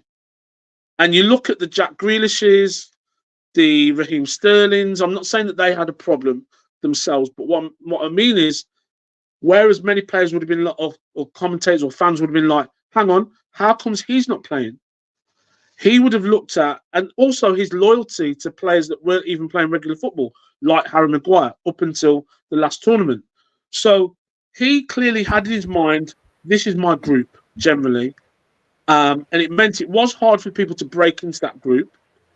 So he got the best out of that group. However, as a coach, was he daring enough at the right time? No. What I will say is McLaren has run a league, albeit in Holland, and that shows consistency beyond. Because when you win a league, that says you were the best team, without a doubt. It's very unlikely that you win a league just by a bit of luck. Whereas a cup, you could win a cup competition, you're not the best team on the day, but you score a goal, lock up shop, and you win. So, for me, McClaren is more experienced. I think he'll be more daring. I also think his reputation, there will be players, I'm almost certain of this, there will be players who have thought, I'm never going to play international football, because the queue behind the procession that is England means that I ain't going to get an opportunity. Whereas they look back through a couple of generations' birth certificates and they're now like, oh, hold on. Oh, what? Aunt Melva? She was Jamaican. Hold on now. Steve, hold on. Hello. You know what I mean? Steve, coach, come in now. Yeah, man. Heritage. Yeah. You understand, Zach? Zach? Well, yeah, but Zach could go Ghana. Zach could go Ghana. It could come Jamaica. Jamaica, you know what I mean? Guyana or England? Which one? Listen. I would, Saudi. Listen. I would love not. Listen. If he decided to put on Jamaica colours, Lord Jesus, man. Oh wow. You know that would be. So, you imagine for our family how proud. I wonder where Mark would mindset would be. I think. Listen. I think just if he's successful, I think his father and his uncle would just be happy that he's been successable. You know what I mean? But I would hazard a guess that they might have a leaning towards Ghana. You know what I mean? In front of England, to be honest, I personally, but I haven't had that conversation, so I can't say that. We'll get them on the Saudi Crest show. They need to come on, you know.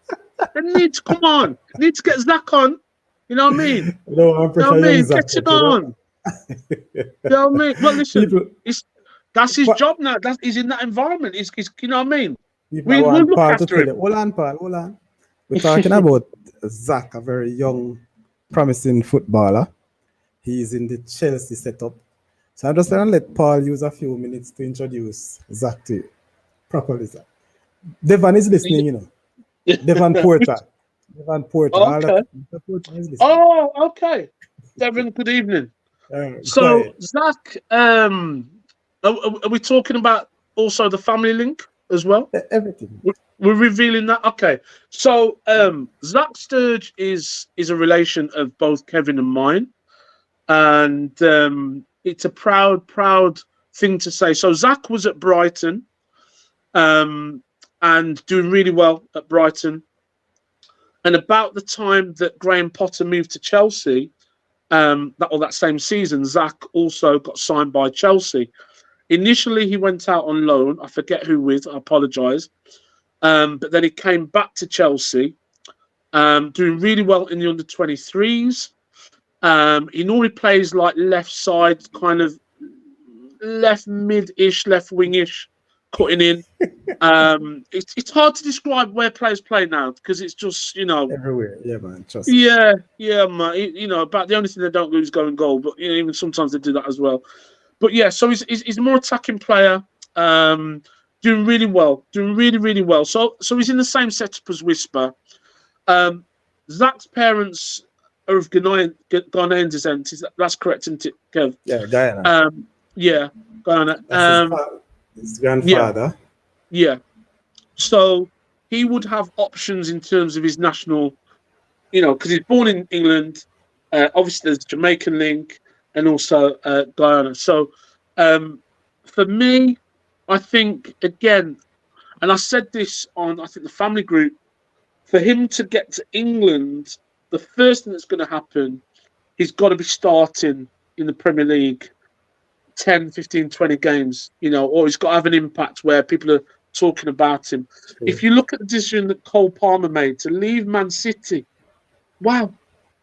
But then look at the season he's had. Big field. Listen, I can't even imagine as his dad would have and the people around him would have come to, we're going to walk away from Man City and Pep Guardiola. Wow. But they clearly had a belief in him. Right choice. They clearly had, massive decision. But it's played out because he was obviously at that point where he felt, I need more football at this level, week in, week out. Chelsea gave him that opportunity, and I'm not sure if he did, but if he didn't, I'd be surprised. In my mind, I thought he won some sort of young player award last season. I could be wrong, but even if he didn't, he was almost unplayable at times. Cole Palmer, there was games where he did things he did, and you're just like, boy's playing like he's just playing down the park with his mates. He made the game look so easy. Sure. So, and he scored what, 20 or 21 goals? Yes, and you wouldn't even necessarily say he was an out-and-out striker, really. He's more a winger, sort of right-side midfielder that cuts in on his left. But, I mean, his goal involvement and his actual goals, unbelievable numbers for what would be his real first, full debut season, you might say, where he's actually going to start. Amazing. So, again, young Zach, just coming back to there, young Zach Sturge. I know it was about 18 months ago, he signed a sponsorship deal with Nike. And things are going really well. And I can only pray that it continues. See him on his socials doing well. His training keeps going. And again, it's just timing. You just have to see what opportunities come at what time. You look at man like Michael Olise. He was going to go to Liverpool. There was a lot of chat about that. Man's gone to Germany. So sometimes it's just about a moment in time, what's available. And when he's at that time in his career where international football comes into the mix, then yeah, he's got a decision to make. But that might be where Steve McLaren's like, well, there's a heritage there. Let's go after that one. You know what I mean? You wanted to say that's your Jamaican is. Well, I've been told I can't use that word. The word I copyrighted. I'm so upset. So what I was saying, respect again for the text just really going on. Team, I guess I must say that's a very good point, and I hope people use this as a way to understand that we're looking for the best set of players to represent us, to take us to the next level. Yeah. Mm-hmm. So far, game time, you recommend getting a team that will play you. Yeah, listen, I talk to players all the time. Players will ring me often. Paul, I'm trying to play. Oh, can you get me into this team? Or da-da-da-da. The first thing I say to them is, what's your conditioning like? Oh, I'm not fit. I says, right, okay, we'll need to do some one-to-ones, get you fit. Because I'm not going to recommend you to a team and you're walking in looking as fat as me, because that's going to make me look stupid. Do you know what I mean? If you want to go at a certain level. So let's get you in shape first. But you can't beat playing football. You can train. But match sharpness, and like Kevin said, the decision-making in a live game, there's nothing that replicates that. There's nothing. So playing is better than not playing, which is why the Harry Maguire thing for England always threw me, because I'm like, to be fair to him, he did perform, but at the same time, you saw his occasional decision-making, because he wasn't match sharp, he would make errors. People give Harry Maguire a tough time. He's better than what a lot of us make him to be. Well, listen, I'm no professional footballer. He is. So exactly. Who's the winner there? You know what I mean? Who's the winner there? You know? What is the transfer cap? Chelsea buying players daily. Chelsea have always bought players. I think Chelsea's scouting policy, let's say that is, let's go around the world, find all the best emerging talent, hoover it up so nobody else can have it, send it out on loan so we don't even look after them ourselves. We send them out on loan, and then if they look like they're going to do something, then we pull them back in. But Chelsea are not the oracle because, I mean, one of the best midfielders in the Premier League, if not the world, Kevin De Bruyne, he was released by Chelsea. Liverpool's own Mo Salah, he was released by Chelsea. The list could go on and on. So they don't always get it right. They don't always get it right. But also what it does prove for footballers is just because a certain club says no, that doesn't mean it's over for you. There's football all around the world. The key thing is, if you're at the right age and at the right stage, find the level that works for you. Yeah? Because most people who play football will be honest with themselves enough to know when they're at the level that their ability takes them to. Now, if that level also means little change comes in your pocket, more power to you. But football will find your level eventually. Even if you get high and you're not good enough to stay there, you'll eventually drop down. Conversely, you look at like Ollie Watkins, who started and come through football through the leagues. Yeah, Jamaica's own Mikel Antonio, again from non-league to Premier League to international football. It's the hard way because most people would have you believe if you don't go through an academy, you can't make it. Well, that's not true because look at Ian Wright, started very late, 23, 24, when he debuted for Crystal Palace, came on, scored 2 goals, I think it was in the FA Cup final, and then his career just never looked back from there. A legend for Arsenal, you know. So, and now, as I said the other week, I would have never in my younger days thought that Ian Wright would be the voice or the face of Gillette shavers. So it shows you what can happen in a career. And a man that was one of the most lucrative assets for Nike back in the day when he wore Nike boots for Arsenal, and now he walks around in 3-stripe Adidas. So, you know, and sponsored with them. So, unbelievable how things go. But again, I was talking to Dion about this when we spoke a week or so ago, and I joked to him. I says, "Imagine Jamaica being sponsored by Adidas." And he goes, "I know, man." I says, "We're nowhere near that when I was playing for him," and I thought myself, "Isn't that how things have changed?" And he said to me, he says, "Paul, there's money behind Jamaica now. There is some money there," and I says, "There must be because McLaren ain't going to come unless." Do you know what I mean? He ain't going to come for a blank check. You know what I mean? He ain't going to do that. As you mentioned that, I was asking this, but I want to look at 100%. It and then ask you the question. Yeah. This man might need to get into the championship to boost his chance to elevate. Yes, I agree. I mean, there's two. The competition at Chelsea is very tight.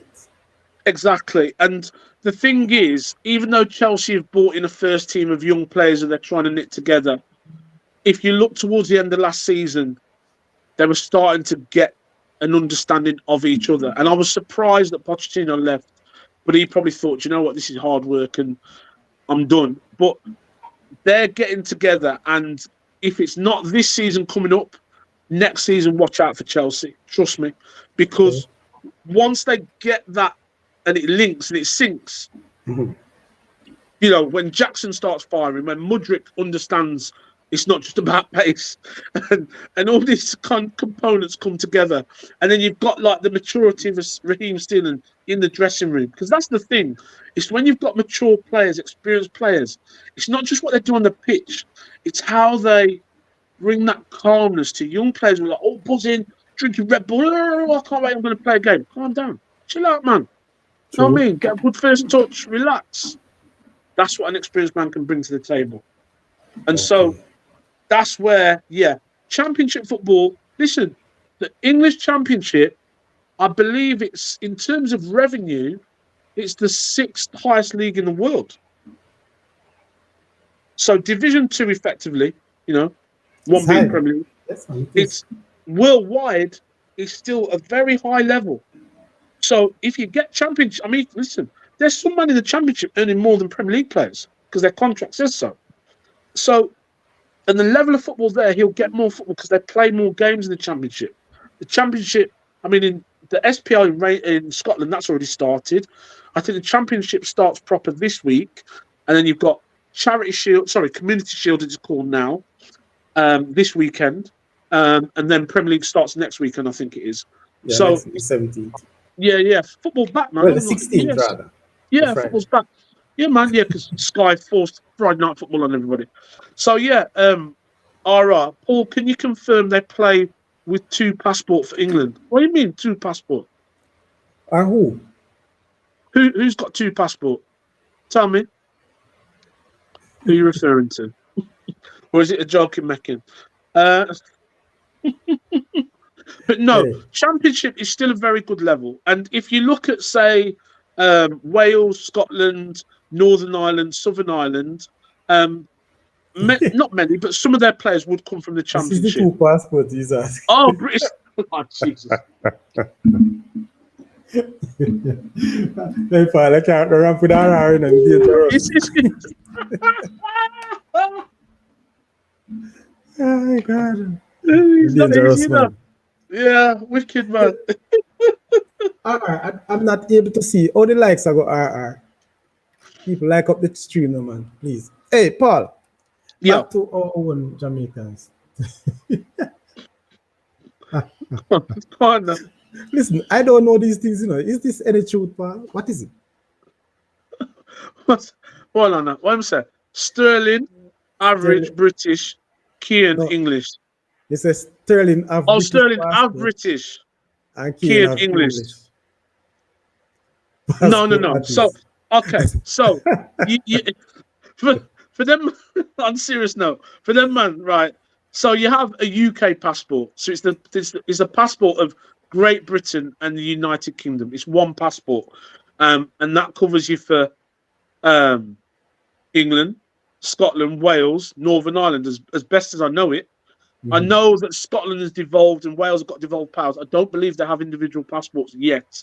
I know the Scottish National Party, if they'd got, independence, would have probably pushed for that. But to the best of my knowledge, not being from Scotland personally, someone correct me, there might be a Scottish Jamaican on the show listening, hopefully. Correct me if I'm wrong.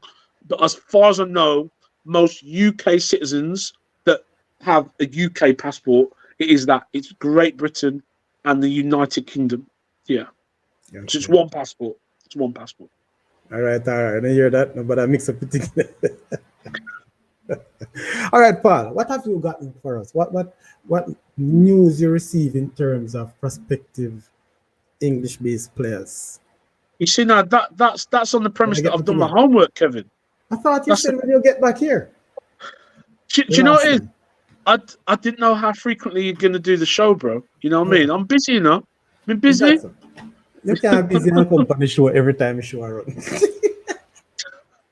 Well, listen, I finished 5-a-side and I rushed on the show. So I have to what do they call it? Rain check? Is that rain? Rain check? Rain check. Yes. Rain check. Yeah, do a rain check. RR's right. No, but listen, it makes a good point because when people say to me, "Oh, Paul, you're English," and I say, "No, I'm not English. I'm British," and they're like, "What do you mean by that?" I says, "Well, to be British is the whole where you're part of the Commonwealth, you're part of what Britain stands for, where, okay, it's gone around the world over the years and raped and pillaged and teeth everything from everybody. But that's what British is because it's the South Asians, it's the Chinese, it's the Norwegians, it's the Eastern Europeans, that's Britain. Yeah? To be English, in my head, is somebody that is of white skin that was born in England. Mm-hmm. So with what RR says, I completely agree. And I used to say this all the time. If I had to fill out a form where they've got the category boxes, I'd be like, okay, that don't reflect how I feel. That don't reflect how I feel. But yeah, for me, I would identify as British, or as I'm allowed to say about myself, as a Jamaican. Okay, a British-born Jamaican. There we go. You see you, man. All right. So, hey, listen, Conrad. Boy, not terribly, man. No, Bridget. No. Just saying the coach to my yard lazy and comfortable. I don't know. I've not worked with any Jamaican-based coaches, so I can't say that. I can't say that. What I can say is this, okay? Most coaches at most levels are volunteers, and the effort it takes to coach. I mean, I was online. I was on Amazon earlier today, looking at some numbered discs. £24 for numbered discs, so I could do a certain exercise that I had in my brain. Players, all they have to do is turn up with boots and their shin pads, and they can't even do that. Coaches, when you're a coach, it never leaves you. You're thinking about it all the time. Every minute of the day, you're thinking about it. And you asked me a question the other day. So that coaching meetup that was on Monday, I couldn't attend it because of other commitments in the end. I had to pull out. But the coach development lead sent me a link for a bursary for the UEFA C. So I found out the recent price. The UEFA C, sterling money in 2024 is £650. £650 to do the UEFA C. So that's not in the B, not in the A, £650. Now, the bursary, if successful, any individual coach that gets granted it would only pay 15% of that £650. So it's a considerable reduction. But if you're not on that list that gets the bursary, as I say, that's one of the hurdles to progressing as a coach, because I can go online, I can educate myself as much as I can on the FA portal and websites and do e-learning, things like that. But it doesn't give you that coach-to-coach conversation where you share information, you see somebody set up a draw, you think, oh, I'll take a little bit of that, and you see somebody else, I'll take a little bit when I go back to my club. Because essentially as coaches, that's what we do. You know, we could say we borrow or we steal, but that's what we do. We see somebody do it, oh, I want my team to do that. So then we take it away, we try and implement it. Now, for the Jamaican coaches, I come back full circle, and I'll keep saying this until it changes. Infrastructure. If you don't give your coaches a standard, are you going to build a house without a solid foundation? Well, you can, but as soon as any strong wind comes, it's going to fall down. And that's the same. You can't have coaches without a basic understanding of the fundamental things that they need to know as a coach so that they can coach well. When you change that, for example, simplest thing, marking out an area that you know as a coach is safety training. So the first thing I do when I'm setting up a session, I get my markers and I'll mark out, say, a 40 by 20, where I walk 40 yards, mark it, 20 yards across, 40 yards down, 20 yards back across. Before the players arrive, I walk around in that area, checking for uneven ground, dog feces, or anything that could harm my players.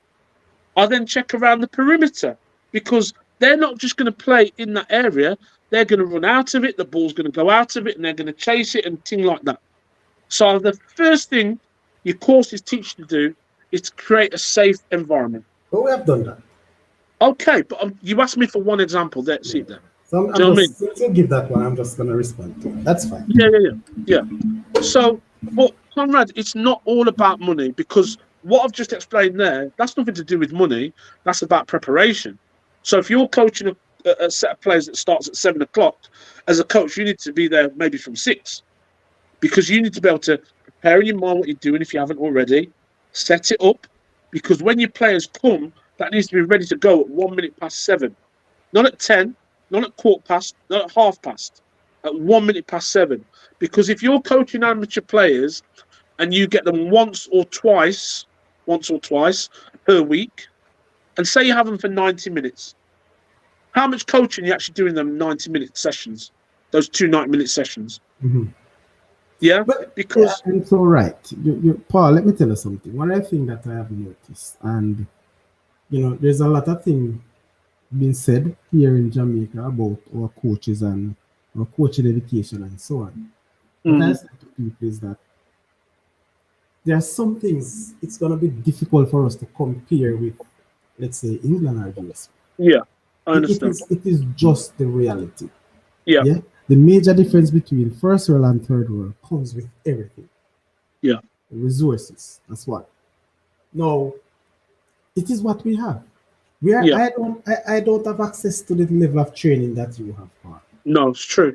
It's true. And it doesn't matter where you go. You know, a lot of people say they learn a lot of things on YouTube, and you can get, listen, I can tell you, you can read as much as you want, but if you don't have it, if you don't have it within you to develop a sort of practical based system, then you'll never elevate yourself as a coach. Correct. You know, so I will say, you know, let us continue to see how we can build on it. I'm hoping that in the next phase of coaching education, you know, there'll be coaching going on what we call the, you know, if you could have some MOUs signed with, you know, with England, you know, or somewhere in Europe, where you send their coaches here to work with us and send some of our coaches there to learn from you. That's sort of things that we need to capitalize on, because we're not able to access all what you have. No. Well, okay. So then what that says to me is there's an opportunity there, because we live in a time where I'm in the UK right now, you're in Jamaica right now, but we're talking live. We're talking live, and whoever or wherever somebody else in the world right now, they could see us having this conversation, and they can see the contributions from our audience as well, which is amazing. And all of 10, 15 years ago, what we're doing today wasn't possible. Or if it wasn't accessible by the average person. So, what is free to share? Guess what's free to share? What's in my brain? Knowledge. That costs nothing. We've got a platform now where that can be shared. So maybe what we should be looking at doing is how many coaches from the UK or from Europe could I get to come on this show and say, right, for half an hour, they're gonna talk you through a session that they do. They'll get the whiteboard up and show you the session, what they do. Because then everybody watching, guess what? They can press the record button. That's there for time. That's there forever. And they can refer back to that. Now, I know it's not in person, but it's a step, isn't it? Yes. It's a step. And if you want to be a mathematician, you don't start with algebra, do you? You start by learning how to count from 1 to 10. So we have to start somewhere. Yes, Conrad, I tell you 18. So where's the Conrad? The other 17 looks good. Oh boy, I wonder for how long.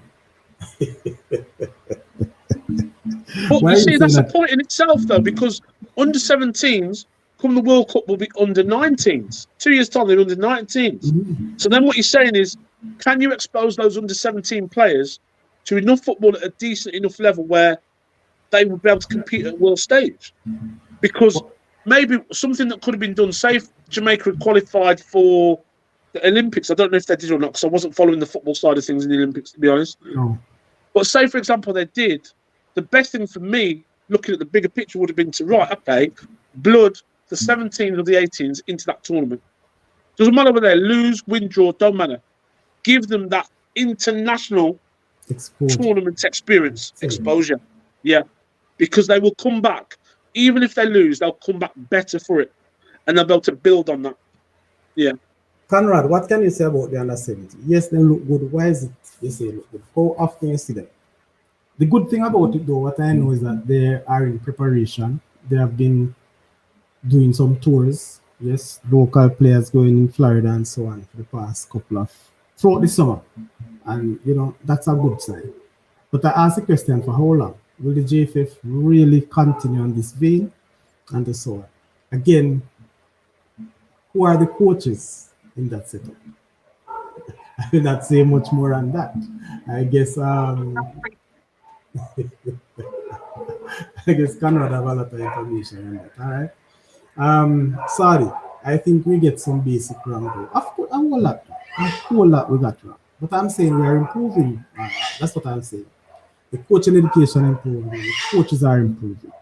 One of the big problems that we're having, what is not improving is our infrastructure. The basic infrastructure that we need is our pitches. That's not being improved. And the point is, most of our coaches are not coaching players on good surfaces. So when you see them control a particular way, it looks away, it looks bad, but guess what? It is what it is. They can't do any better with those surfaces. Mm. I have, in my time playing football, Paul, you know, as a school youth, I remember, you know, playing on a particular surface at Kirkvine in Manchester. Grass is high and padded. When you're passing that ball, you have to put it in at least another 3 times. Yes, to For it to press get that for down it to reach. to reach. Yeah, It doesn't matter yeah, how close. Yeah. yeah. And so what that does in the first 15 minutes of the game, your legs are tired. Correct. And you may say that the coach not coaching with the man tired already. If you're And just in the also play. the other thing that does it leaves you open for additional injuries Yes, man. Because because you of don't the use extra strain. Yeah, it's a strain. yeah, And yeah. so, people say, boy, you play good at yard and you can't play good at bra. But there's a difference. And sometimes, people, listen, you notice when, especially US hosting Jamaica, the states where they bring them to play, they use home advantage to the best of their Yes. ability. We don't have any home advantage at Jamaica. No. Yes. So I'm True. just saying that to say there are many things that would have hindered, the real progress of our players and coaches here in Jamaica. I'm saying. So you're saying Jamaican coach knows the basic, and our players lack the basic fundamentals. Believe me, only some do. Otherwise, we have a person with a whistle but no knowledge. And you're right. I Many think of that's. I us, think that sums it up. yeah, many, but Yeah. I mean, looking at what I'm, because you still have a lot of people out there coaching and don't even go ahead to do the basic coaching education. Yeah. I think they know it. But again, that's not to say that just because somebody hasn't got a badge or a certificate, they're not a good coach. No, But that's not. what having a standardized learning system does is that exactly it standardizes the learning. So even if you've got somebody who's not that great, you're bringing them up. Somebody who's very good will exceed that level anyway. But what you're saying is that's our standard line. So at least you've got that baseline in everybody. Do you know what I mean? To tell And us something. again, how you share that knowledge, then that's a discussion that will be ongoing. But again, you talk about the facilities, such a perfect example. The UK has looked at the fact that last year alone, the amount of football that was cancelled, it's like tens of thousands of hours of football was cancelled in this country at a grassroots level because council pitches, when it rained, week after week after week after week, as it did last year, they had to cancel football. And football finished at an amateur level, finished really late this year. Really late, because it wasn't until late winter, early spring where they could get games back on again, unless you had access to a 3/4G surface. So in Derby itself, we had what they called the Steve Bloomer pitch, which was sponsored in co-funded by Barclays Spaces for Sport and the Football Foundation, which is a charity offshoot of the Premier League. They closed it temporarily and then expanded it. It's now got, I believe, 4 or maybe, I think it's 4 full-size 11-a-side pitches. Pre-season, we've used them twice. Perfect. Absolutely perfect. In the midweek, they then quarter off those pitches so local teams can train on them at a reasonable rate as well. It's very reasonable. There's a cafe there. There's disabled toilets. It's all on one level. So it's, for disability access, it's perfect. For women, it's fine. There's clean toilets. There's showers. There's rooms that the community can use for coaching or hire. I've done courses there myself. But again, this was part of a plan that's happened over 10 odd years, where looking at the facilities in England, it had to be brought up. Now, I know what you're saying about the third world status of Jamaica in terms of the economics. But again, if we look at, say, something like the Olympics in Africa, where infrastructure was funded by certain nations, it might take that. It might take that. Or somebody local who's really good at gardening to just say, do you know what? I'm going to own that space. I'm going to make that space the best space I can. If I have to dig out some ground and fill in a rabbit hole, I will do. If I have to dash some grass seed on it, I ain't got grass seed, no worries. I'll rake it. When it's cool at night, if I have to water the pitch, I'll do that. That might be what it takes. Because if you haven't got the funds, then what you need is the goodwill of volunteers. And like I say, you can't be hard on the amateur coaches in Jamaica, because if you're not given the opportunity to excel and exceed your expectations in your surroundings, how can you? How can you? How can you? I asked him the question, sorry, if any coach have players dribble for an hour with the ball? I'm not going to tell you that I know a feeling, but I will tell you when I was actively coaching, when I'm doing dribble, everybody have dribbling skills, even my goalkeepers. But I can't recall doing that for an hour. When you're training, you have a 2.5 hour training session per evening. Yes, and you know how the system goes playing like a stack up or manning cup. You have to do so many things in that one session to make sure you make the most of time. Yes, so you might tend to do a lot of physical activities, physical for fitness and strength in morning sessions. In the afternoon, you do your technical and tactical skills. Then I will say to you, yes, I have done dribbling skill, but I'm not going to tell you, I've never done it myself as a player, I've never done it as a coach. But I have doing that for a long time. And I tell you the truth, not for an hour, but we are probably up to half an hour. But I don't think we exceed, those sort of skills in terms of an hour. Have you seen that? Have you done that part? No. No. And to be fair, I wouldn't even recommend it for even 20 minutes. So over here, one of the phrases they use a lot is real to the game.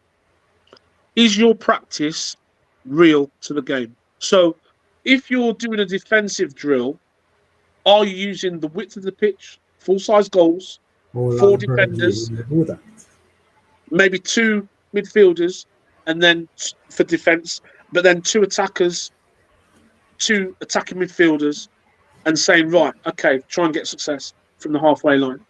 Is it real to the game? The ball goes out, you throw it in. Is it real to the game? Now, is there a period in the game where you're going to dribble the ball for an hour? No, never. Why? Because in 90 minutes of football, the amount of time you actually have contact on the ball is approximately 3.5 to 4 minutes. That's it.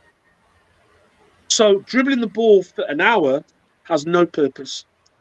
Has absolutely no purpose in the modern game. So that's just an example of where if somebody's telling somebody, yeah, man, take the ball, 1 hour, yeah, dribble it.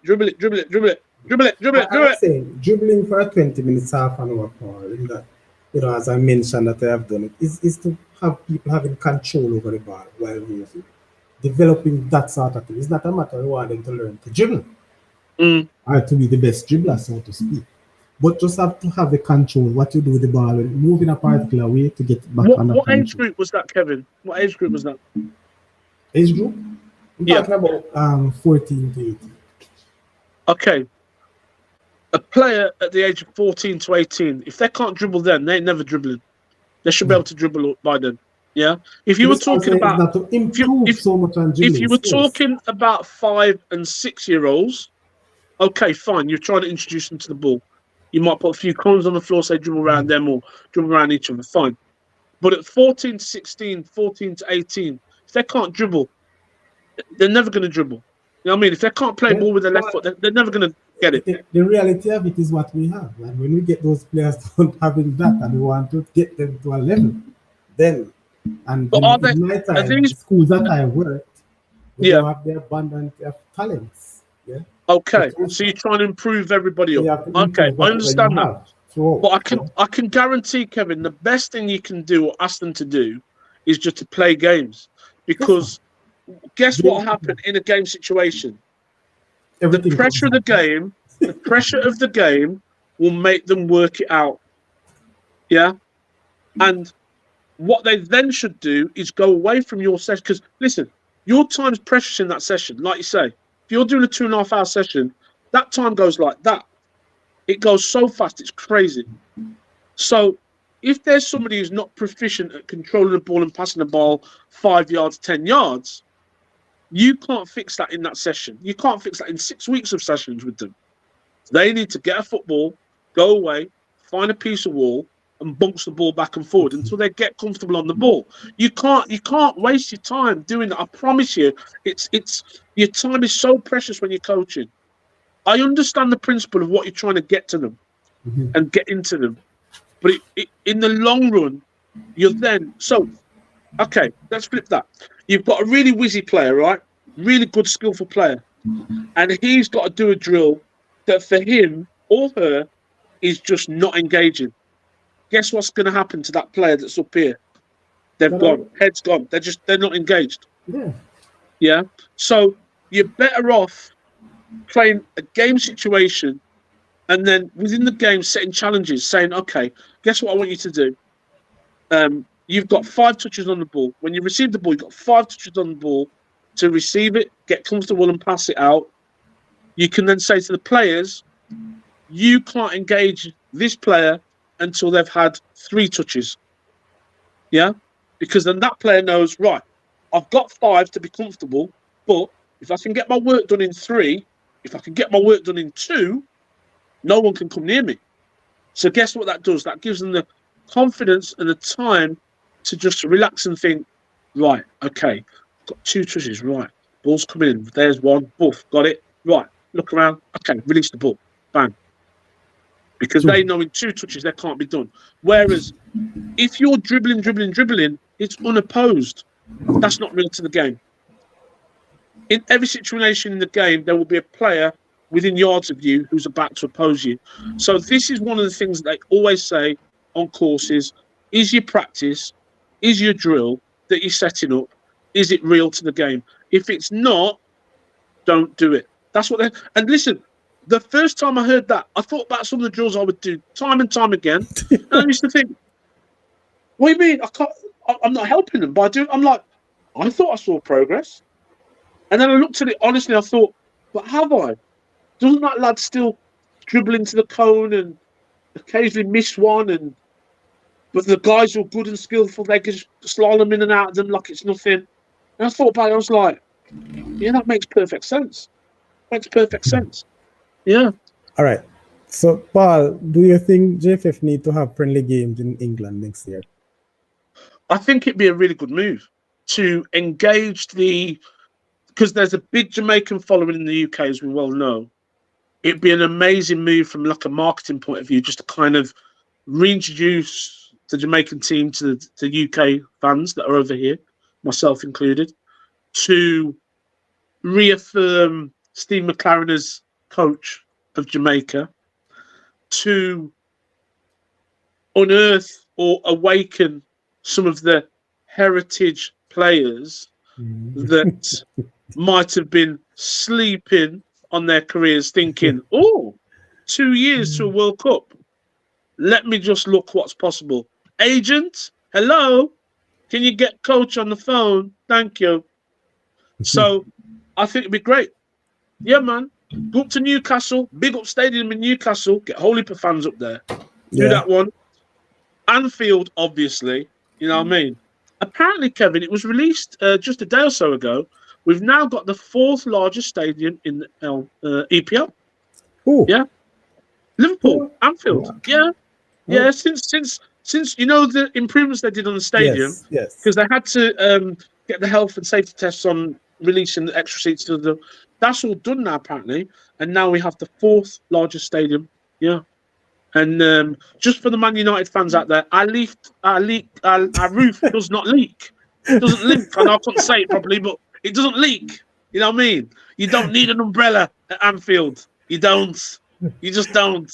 It's not the Niagara Falls at Anfield. You know yourself, Paul. Paul, believe yourself. With just a few weeks. Listen, I think we'll be at Man U very early. Be careful. We'll be at Old Trafford very early. Yeah, well, it's an old rivalry. Listen, Kevin, listen. What? Look how many years Man United were on top of us, right? We're on top of a little bit now. We're on top a little bit, you might say. So, yeah, man, because in the football cycle, you never know when your team was the team and then they're not the team no more. So, you know, I'm going to make hay while the sun shines. So, yeah, man, I don't need an umbrella at Anfield. Conrad, I have to read this one, Conrad. US so far from every team in this side of the world. Why is that so?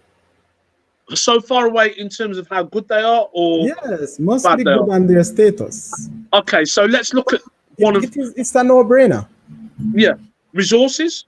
In terms of money, in terms of the number of people, like because I read a statistic years ago and I was amazed that up until I think it's the age of 16, that soccer, as it's called over there, football, is the biggest participation sport in US. It's only when they go to college that then it diversifies. No, I can tell you reality. every single, all right, let me not say every single, but all the school system that I have, you know, what would I say now, exposed to the US, those Mm-hmm. that I have seen physically and those that I have contact with, Yeah. they have two fields. Mm-hmm. They try to maintain a real grass, which is a very Yeah. smaller field, Yeah. but they have their turf. Mm-hmm. They Mm-hmm. try to maintain. It's very difficult to maintain those fields, people. Yeah. So they Yeah. have access to a small field. Yes. Now, you have schools in Jamaica don't even have much less a field. Yeah. It's true. You It's have true. colleges. I went to the U Bowl the other day. That ground was used to play Premier League football a few years back. You don't want to Mm. see it now. A matter of fact, Serious. at the JFF Center of Excellence up by UE, that's where the boys would have camp and train and so on. It is the worst turf you can think of. Wow. It's not even good for walking. Mm-mm. So if you're gonna look at that and tell you, every single way you have the competitive games, Mm. standardized club games, people. You have Mm-hmm. the clubs, you have the schools, you have the colleges, you have every single level. You have schools who play 6 aside, 5 aside, 11 aside. Those competitive football. We can't do that here in Jamaica. We don't have the facilities, we don't have the money. Mm. A big thing. So Yeah. schoolboy football in Jamaica, very exciting. And that's why we Yeah. can't use it as even development. Somebody mentioned that the coaches in Jamaica only coach to win. You Mm-hmm. may be right, 100%.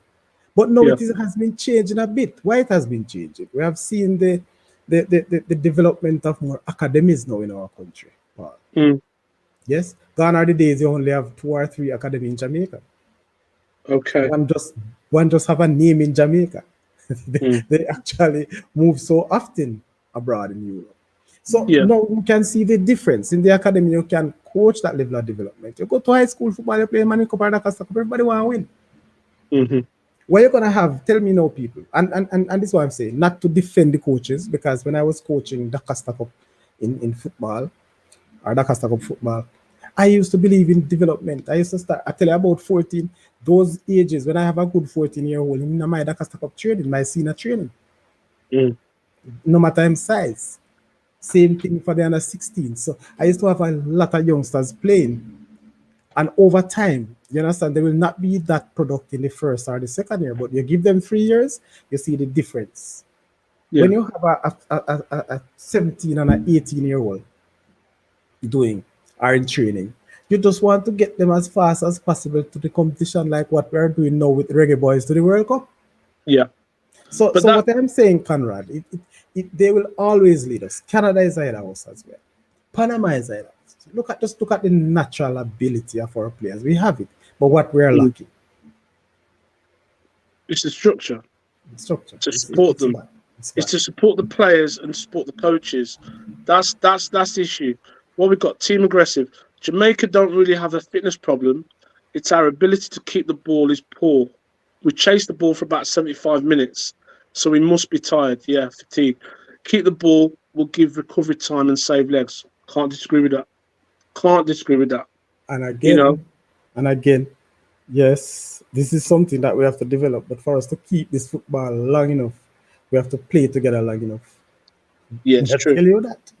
But it's If you preparation. if you Like look I was at, saying about yeah, setting up a drill, the preparation for the national team, like you say, the players can't just fly in the same day or the day before, because on a physical level, they're not going to be ready. They're not going to be anywhere near ready. So, again, if you like, the offer of playing for Jamaica, and I don't mean monetarily, I mean in terms of what it looks like. So, yeah, if if the game is say on a Saturday, they're maybe with Jamaica home, their bread and butter team fixtures allowing from the Monday, hmm from the Monday of that week, because then they come in, say they're coming on the Monday, you allow them to rest the evening, maybe even half the day Tuesday, do a little bit of recovery work Tuesday afternoon, you start train Wednesday. Well, you've only got Wednesday, Thursday, because you're not going to train hard on a Friday before a Saturday game. Do you know what I mean? So that's even not a lot. Do you see what I'm saying? So it's not yeah, a lot. So again, you look at England. England, when they have camps, I'm sure it's at least 4 or 5 days. And when it's an international tournament, thank you, Devon. When it's an international tournament, it's at least a week or 2 weeks they're in camp. And all that does, it kind of focuses people in onto what's happening, helps create that team and that club mentality, even though they're playing international football. Yeah. And to be fair, that's the thing that Gareth Southgate has done better than any other England manager, is to create that club mentality within England. That's why he's got them to be as successful as they have. I believe that's a massive part of it. It's a huge part of it. All right, Conrad. Hey, listen, man. Confuse the hell out of me, boss. Even watching it on TV. Kev, 1 second. I have to plug in my charger. No problem, bro. No problem. All right. So, Paul, would you start an academy in Jamaica, our partner? Oh, wow. Never see if the one I tell him come back. Richard Crawford. Speed is developing roaches, not coaches. No, not at all. I can't believe that. I'm not in agreement with that. Any at all, my boss. All right, Conrad. Yes, we do. Everyone knows Jamaica and a 70 minutes team. After that, we're done. Again, people, it takes a whole lot. And you see, all right, put it this way. We're not the only team playing like this. Yeah? We're not the only team playing like that. But the fact is, yes, we're talking about Jamaica now, and I can understand. But we have to look at the realities and what would have, take us there. At no point in time, in recent years, you have the Reggae Boys training camp, and they were able to do a level of fitness. No, you're expecting players to come in with that level of fitness and endurance. And that's what most countries are expecting. That's why they want players who are playing regularly. Yes? So it's hard to hold out for 70, 90 minutes unless you have that ability to do so. So the fitness is a big part. When they come to camp, it's technical or tactical work. The fitness level, you're expecting it to carry the fitness and endurance level with you. Mm-hmm. Yeah? It's true. So need 10 more likes to keep Paul going. All right, people. 10 more likes, Marcel. Paul, I think I heard a question while I was just plugging in my charger. This one? Would I? Yeah. Paul, would you start an academy in Jamaica or partner? Yeah, man. 100%. Because just from this conversation, but ideas I'd already had, is that, okay, for me, as a black coach in the UK, I came across hurdles when I was a younger coach. And part to overcome that, I found 2 organizations, one called Kick It Out, and the other one was called BACA, which was Black and Asian Coaches Association. And what both of those organizations were able to do was just offer, it wasn't financial, but it was almost like mentorship support. So I have to give big props to the first person, which was Troy Townsend. And even during lockdown, we spoke on video chat, and he was amazingly supportive to me and has continued to be. And also Dr. Colin King, who was like the founder of BACA, Black and Asian Coaches Association. And I found as a young coach that support from big people, but people who looked like me and sounded like me, but they were in significant positions in the game or respected in the game, massively helpful. And then to top that off, when I was very much a new member of BACA, and as I mentioned before, Chris Powell was the manager of Charlton Athletic, we were invited down to watch his first team train, to observe them, to go and watch them eat, to go and watch them have a briefing before a game. We were given an insight and an inside track that you can't listen. You go to a football academy now for a team, some of the parents can't even get in. They have to drop their kids at the door. Certain academies won't let the parents go so far in this country. So as a coach, to be literally stood there, I've got photographs. So you go on my YouTube, you'll see photographs, you'll see clips of Chris Powell. Then after he's done his first team training session, he's then come over to all of us black coaches, young black coaches, who travelled from across the country as well as London to be there that day, and said, right, guys, you have any questions for me? And when he finished, he says, right, all of you, have you got to get off? No. Right, come and have a cup of tea and come and eat with the players. Open, fully open, fully open. And that that for me was huge because one, not only did it elevate my status just as an amateur coach, but Chris Powell. I was like, not really. Somebody who I know knows him, who's helped me get in the door to watch this situation, watch a first team train up close and personal. Because I can promise you, as a grassroots coach, just doing your badges, you could write to an academy or email them and ask if you could go and observe. I can't promise how many would actually say, yeah, come on in. I can't promise. Do you know what I mean? And is it because of you? What you look like? Your color? Why? Well, okay. Are they not in the academies? They're not so, what do you call it? No, accommodative. They're a closed shop. Academies are very much a closed shop. I mean, I get access to Derby's academy, but that's because I'm also a qualified referee. So I referee games at under 10s, under 11s, under 12s. So I get in that way and I see and observe things and I take things away as a referee, but also as a coach. So you go and inspire the people and think, boss. Well, I've let my secret out now, haven't I? It's terrible. I've let my secret out now. But the lovely thing is, when I go up there as a referee, I get paid for the privilege. If I go up there as a coach observing, I'm not getting paid. So it's a win-win. It's a win-win. So, but the point being that access to knowledge from players of a high level, from coaches of a high level, that's the hard bit for grassroots. Because grassroots will only stay, or, somebody amateur will only stay amateur if they only train with somebody who's amateur. True. But if you put somebody, why do kids go to school? They go to school to learn from somebody who's knowledgeable. If you got a kid to teach a child, then a child would only have a child's knowledge. But a child gets taught by an adult because an adult has more knowledge. It's the same in the game. But how do you square that circle? So then, if we're talking about Jamaican coaches, we're talking about the resources of the country, we're talking about the limitations that poses, then it's about knowledge, transferring that knowledge. And how can we transfer knowledge in a way that is accessible for as many people as possible, without the financial side of it being an imposition. All right. So there's a question here. What player is developed locally that is better than Whisper and Bailey? Hey, Richard, listen. Let me share my view on that. There's no argument. We can debate all we want that Whisper and Bailey, more so Whisper, is one of the better developed players we have seen here.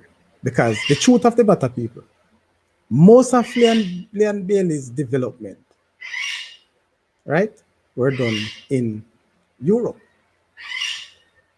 But you have names that we can call, but because of so now and what happened, those players are not in the frame right now. Because look at a Ricardo full of people. I mean, what would be what did you say now? What would you mean the cause that you can leave out a Ricardo Fuller out of this? What criteria would you use to measure these players against each other? Again, I can ask you the question: is Whisper better than Leon Bailey? Interesting. You get what I'm saying? So these are two really good players, and I've said it already. Thumbs up to Craig Butler and what he has done. The fact of the matter, people, there are some names that were here. Paul saying can come to Jamaica and find some very good youth. There are other players who were here, but they were not a part of the conversation based on where we are now. Give thanks to social media, and this is the work that we are doing that create these what will you say now? This sort of conversation that will enlighten other people. That's what this is now. Like, all right. Exactly. Next one. People so some important things that come up where we kind of hit me and Paul. Paul, hold on, let me see. Hold on. Let me see till the start. Devon, Paul, our partner on that venture. Devon, we'll have to talk offline, huh? Hold on. You know which venture I'm at? Well, as I said, we'll have to talk offline. No, man, we have created this thing. So it was RR. Need a local-based academy so we can help with resources. Yeah, exactly. Well, let's look at the nations that have been successful recently, And you can go online and yeah, absolutely, Chris Powell is a legend, absolute legend, and he's been in and out of the England. I can't remember if he's still involved in England right now, but he's been in and out of the England setup, and it's yeah. Listen, that day he was so open, so giving. Yeah, unbelievable. I mean, I've got a YouTube channel that I don't really update very much anymore. My bits and pieces I'll just pop on Instagram from time to time because it's just quick and easy. But on YouTube, there's some clips on there from my visit to that academy and the training centre for the first team and the briefing. I mean, for an example, so the insight we got from that, because I think they were playing Birmingham the next game, and their analyst had gone and watched them. And he opened up his laptop and he plugged it in and he put it on the projection screen. And then there's all us amateur coaches sat there. But there's also the first team players sat in front of us. So they're sat at the very front. We're behind them in the seats behind them. And then Chris just goes through his normal briefing. We're not almost there. And he says, okay, watch this clip, lads. They put this clip up and they show about 3 or 4 clips of the goalkeeper for Birmingham. I'm sure it was Birmingham. If it wasn't, correct me. The goalkeeper on crosses parries the ball. Doesn't catch it clean, parries it down, then he catches it. So he said, this is why today I had you working wide, putting in crosses and chasing the scraps, because we'll get something from him doing that. And I thought to myself, because I think at the time Charlton were like League One, not League Two. I think they were League One. So that's like Premier League, Championship, League One. Yeah. And I thought to myself, they're still using that level of detail at League One.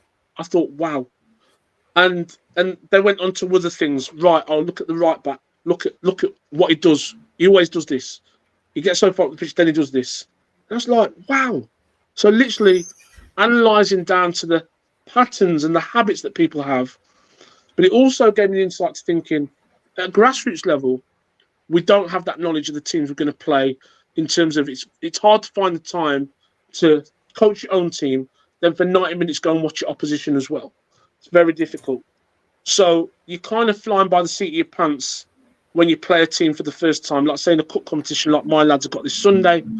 I don't really know much about the opposition. There isn't an opportunity because the league's not running yet to find out about them. But in real time, I'll be making adaptations to the team alongside the gaffer to hopefully get a success in that game. Okay. But at that level, they've got all the history, they've got all the knowledge.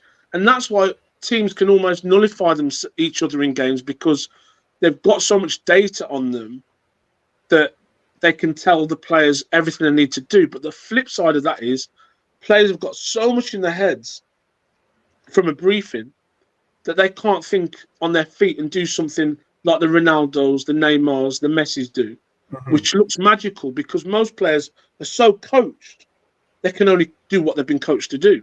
They can't go back to that raw talent that they had when they were younger, because they're overcoached. So that's another thing. But yeah, I mean, listen, just come back to what was said. I've mentioned it even in this conversation 4 or 5 times. It's infrastructure, but infrastructure doesn't have to cost the earth. If you've got the will of a few good people and we make use of the modern technology that there is, I mean, you know, you've got a TV channel, yeah? Because this is essentially what this is. Yes, this is a TV channel. It's your own TV channel. 10 years ago, this did not exist. You couldn't have done this. I couldn't have done this. 20 years ago, I couldn't have put, when I damaged my knee and I put a little clip on there saying, oh, this is where I'm going to plot the journey of my knee injury, and then I didn't bother doing it because I had a tough journey to get back. But that was my intention at the time. But it's on there. It's on the internet for time, and it shows some of my drills that I did at the time, based on the coaching level and the knowledge I had at the time. Would I do those drills now? Probably not. But at the time, that's the ability I had. But my point being, that was the resource that was available then.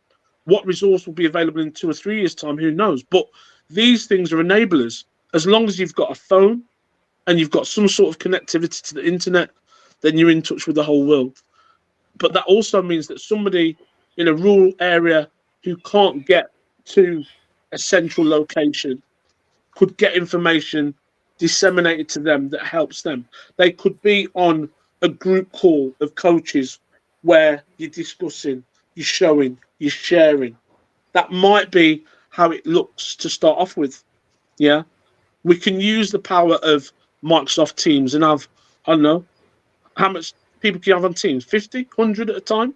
Yeah. You can take whole heap of people on a Teams call. Whole heap. You know, the platform's been specifically designed for that. So this is where I say the tools are there. Then it would be the remit would be on me to say, oh, could I get a local coach who's UEFA B or A to come on and say, okay, this is what I do on a match day. This is how I do this. On a coaching session in the week, this is what I do. And showing some drills, showing some practices, sharing email addresses so a man can just email a man and say, you know what it is? Got this player trying to do this. What did you do? Have you ever had a player that's done this? But flip side, don't get me wrong, there'll be information that you guys have got that's coming to us where we're like, never thought of doing that. Never tried that before. Because like I said earlier, as coaches, all we ever are doing is borrowing, some would say stealing, bits from each other. That's all you're ever doing. There is no manual or book that says this is the right way. Because ultimately, the game of football is about one thing. Who can get the ball in the net more than the opposition? And how you achieve that doesn't matter in the end. As long as you came out victorious, yeah? See it there? See it there? Yes, people. So coming to the end of the show, I'm sad to say, but it is what it is. Now, Paul and everyone, I want you to type in your chat. I need you now. We have had this whole discussion. We're not going to kill Paul. Paul needs some more homework. But do you think... Without pressure, you man, don't worry. Do you think, people, who is the player or players that Coach McLaren will omit from be looking at from this present squad that we have? Oh, omit? What, the ones you should not have back in, you mean? Yeah. Who do you think who you think will get dropped from this team going forward? Listen, one thing a lot of coaches do, and I mean, I'll revert back to our beloved team, but if you remember when Brendan Rodgers came in, and I thought we had one of the best goalkeepers in the world in Pepe Reina, but he released Pepe Reina, you know, and I thought, why has he done that? Well, if you actually look at the ages of Pepe Reina and Brendan Rodgers, it's quite close. But also, Pepe Reina is quite an experienced professional, won most things. And sometimes you can, as a coach, you're thinking, I need to be the ultimate authority. And sometimes that's at the cost of your own team because you're like, I need to let go of the senior player who might be the person that upsets what I'm trying to do or not. I'm not saying this is what happened, but I have noticed that a lot of times when managers change, players of influence, players you might say have got the dressing room. A good example again was Manchester United. Ten Hag came in and he and Cristiano Ronaldo, for whatever reason, fell out. Now, even in what was he, 37, 38-year-old Cristiano Ronaldo, did he still score 20 goals that season? Yes. And listen, the currency for a 20-goal a season Premier League striker is high. So again, that's not me, sorry. That's Ten Hag saying, I'm going to sacrifice those 20 goals because when he's negative, it's infecting everybody. And we saw that. We saw his remonstrating, his arms. You know what I mean? So again, sometimes you have to think about the whole picture. So in short, new coach coming in, will he make changes? 100%. Of course he will. Of course he will. All right. So know yourself. I'm talking about. I just want to make it difficult now, because we're coming to the end. Not a big discussion now. We are putting who will come in. I want you to tell us. Know yourself. Who you think will get dropped? I see you're experimenting to move Damian Lowe from the midfield. Hey, personally, I think he's going to get dropped. Damian Lowe is not playing any better than the centre that we have, the central defenders that we have, and he's definitely not a centre midfield. So somehow, well, he might hang on to be a fringe player. That's what I might. That's a player I believe will actually be ox from that team. What do you say about that? Coming to me? No, I'm asking. What do you think about Damian Lowe being one of those players? Well, if I'm being perfectly honest, I don't know enough. As I've said to you before, the problem I have over here is getting the footage. Is getting the footage of the Jamaican national team. The amount of times you'll tell me, "Oh, there's a game coming." I'm like, "On what platform? Where can I see that game? Where can I watch that game?" I'm gonna ensure that you get something. Sometimes, I don't know, because sometimes I found it difficult too. Yeah, it's way down. I get something. Somebody that have sent me something. Yes, you have to get a link from a link from a link. You know what I mean? That's the thing I don't understand. The JFF, I've seen a very strong. This is his press officer, Simon. He has a YouTube channel. I think the JFF needs a channel that can broadcast some of these games, some of these friendly. Well, here's the thing. Let's talk about revenue. Kevin, let's talk about revenue. Let's talk about 2024. Okay? Again, I had an email even yesterday from LFC TV. Subscribe to LFC. See the women's game. See the youth football. So there's an opportunity where the JFF could think, hang on, we're sponsored by Adidas, a major global brand. So that's going to pull people towards Jamaica because, oh, that's a cool top. I'll wear that with a pair of jeans or shorts. Great. But also, the offering is a product. Now, whether somebody argues whether the Jamaican national team is a great product or a bad product at the moment is irrelevant. It's a product. And if you've only got to go on some streaming services now, and some of the stupidness that's on there that people pay all heap of money every month for is crazy. You're gonna get football games. Now, because of where Jamaica are geographically, the benefit for the viewer is that a lot of those games are going to be against Argentina, Costa Rica, Colombia, America, good teams, Mexico, good teams that have a good fan base, a good following.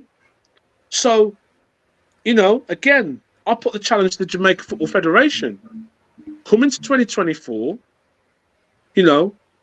get the rights over the footage of the Jamaican national team games and create a streaming platform. Sorry, my camera's gone. There we're back. Yes. And create a streaming platform that monetizes the product that is the Jamaican national team. Because when you do that, you're then taking some control over your destiny.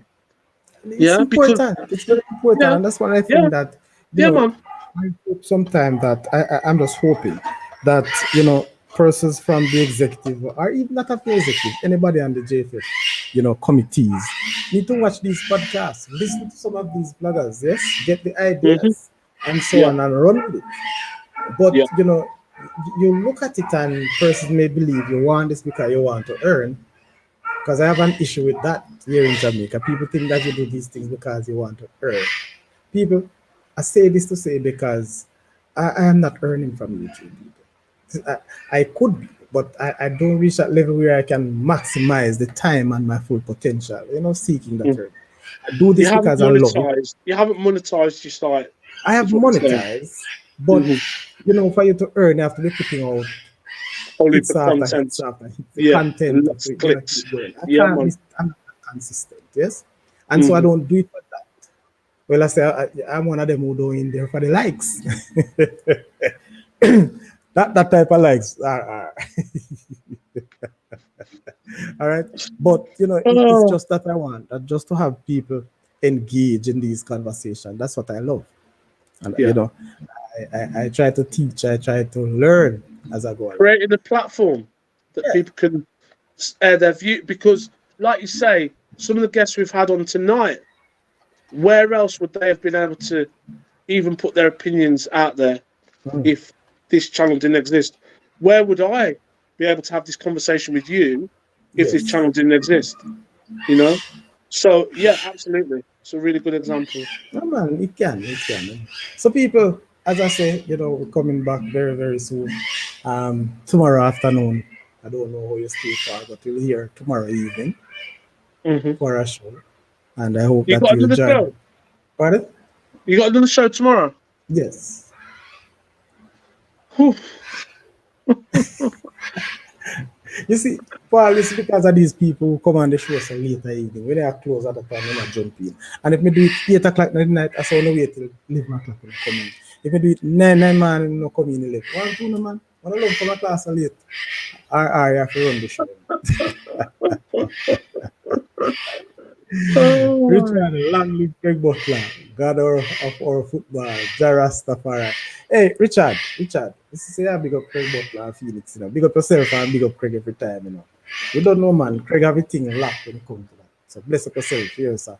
And we want, as I said to Craig already, you need to give some of the other people who are run this thing and who are try them academy.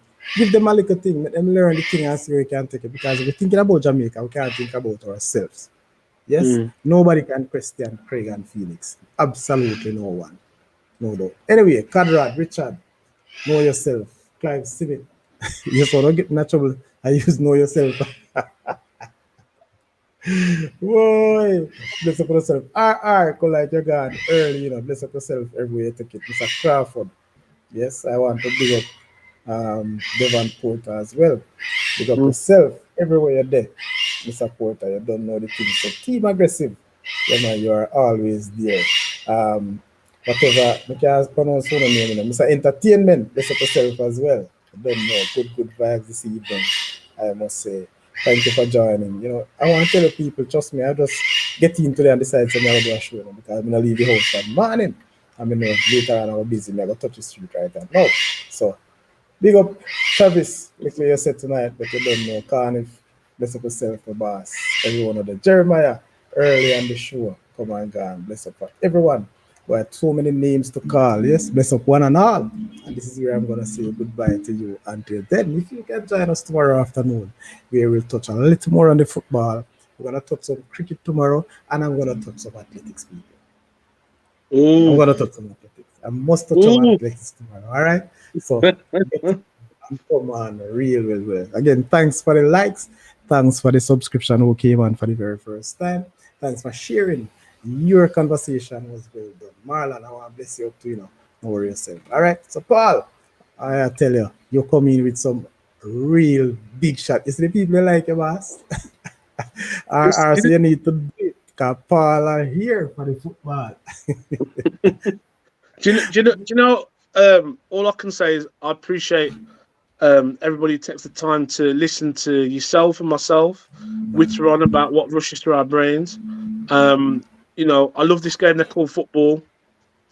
I love what it's done for me in my life, and I still continue to enjoy seeing young men and women benefit from playing the sport in terms of the confidence it gives them, the skills it gives them, and just the health and well-being it gives people. Because not everybody is going to be a professional, but it doesn't mean you can't have a great relationship with the game.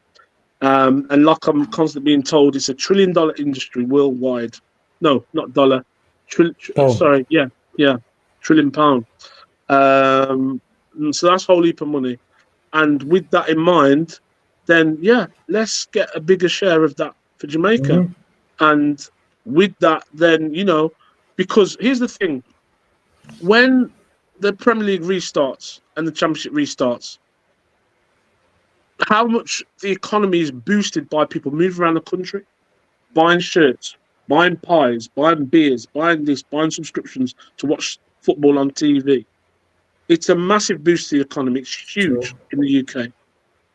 If done right, there's no reason that economic boost then can't be for the benefit of Jamaica and Jamaican people. Because the Jamaica football team, it's a product. Yeah, you only have to look at the film Cool Runnings. You know what I mean? People love that film, love that film, love that film.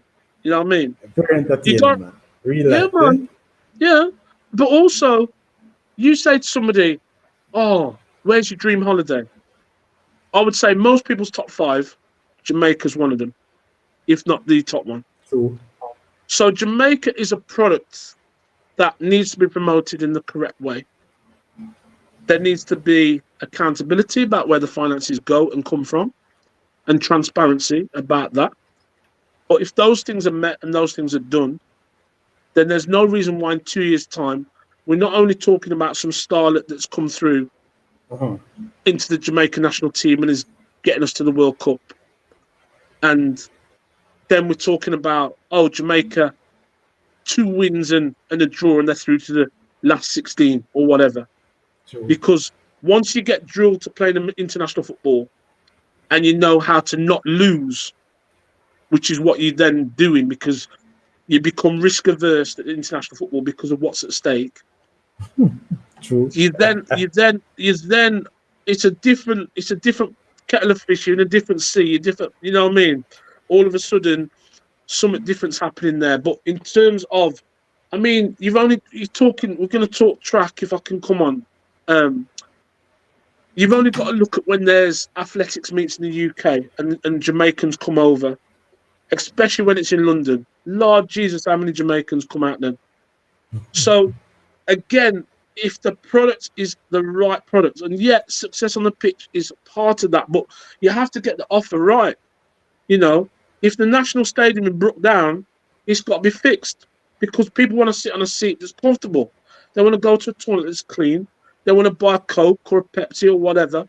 You know what I mean? You have to get those things in place so that the offer, that when somebody comes there, is something they want to do again. Then the communication between the JFF, the players, the fans, and the media, that needs to be looked at because every one of those links into the other. If you alienate the media, they're not going to help you. But if you're on the side with the media, give them the press they need, give them the storylines they need, or little vox pops so that they can do their job. Yeah, they can go online, do the news, or they can write a paper. Because remember, they're only doing a job. But if you don't give them the content they need, then their backs are up. So then they're not going to help you. So it's that wholesale reform. It's looking at every aspect.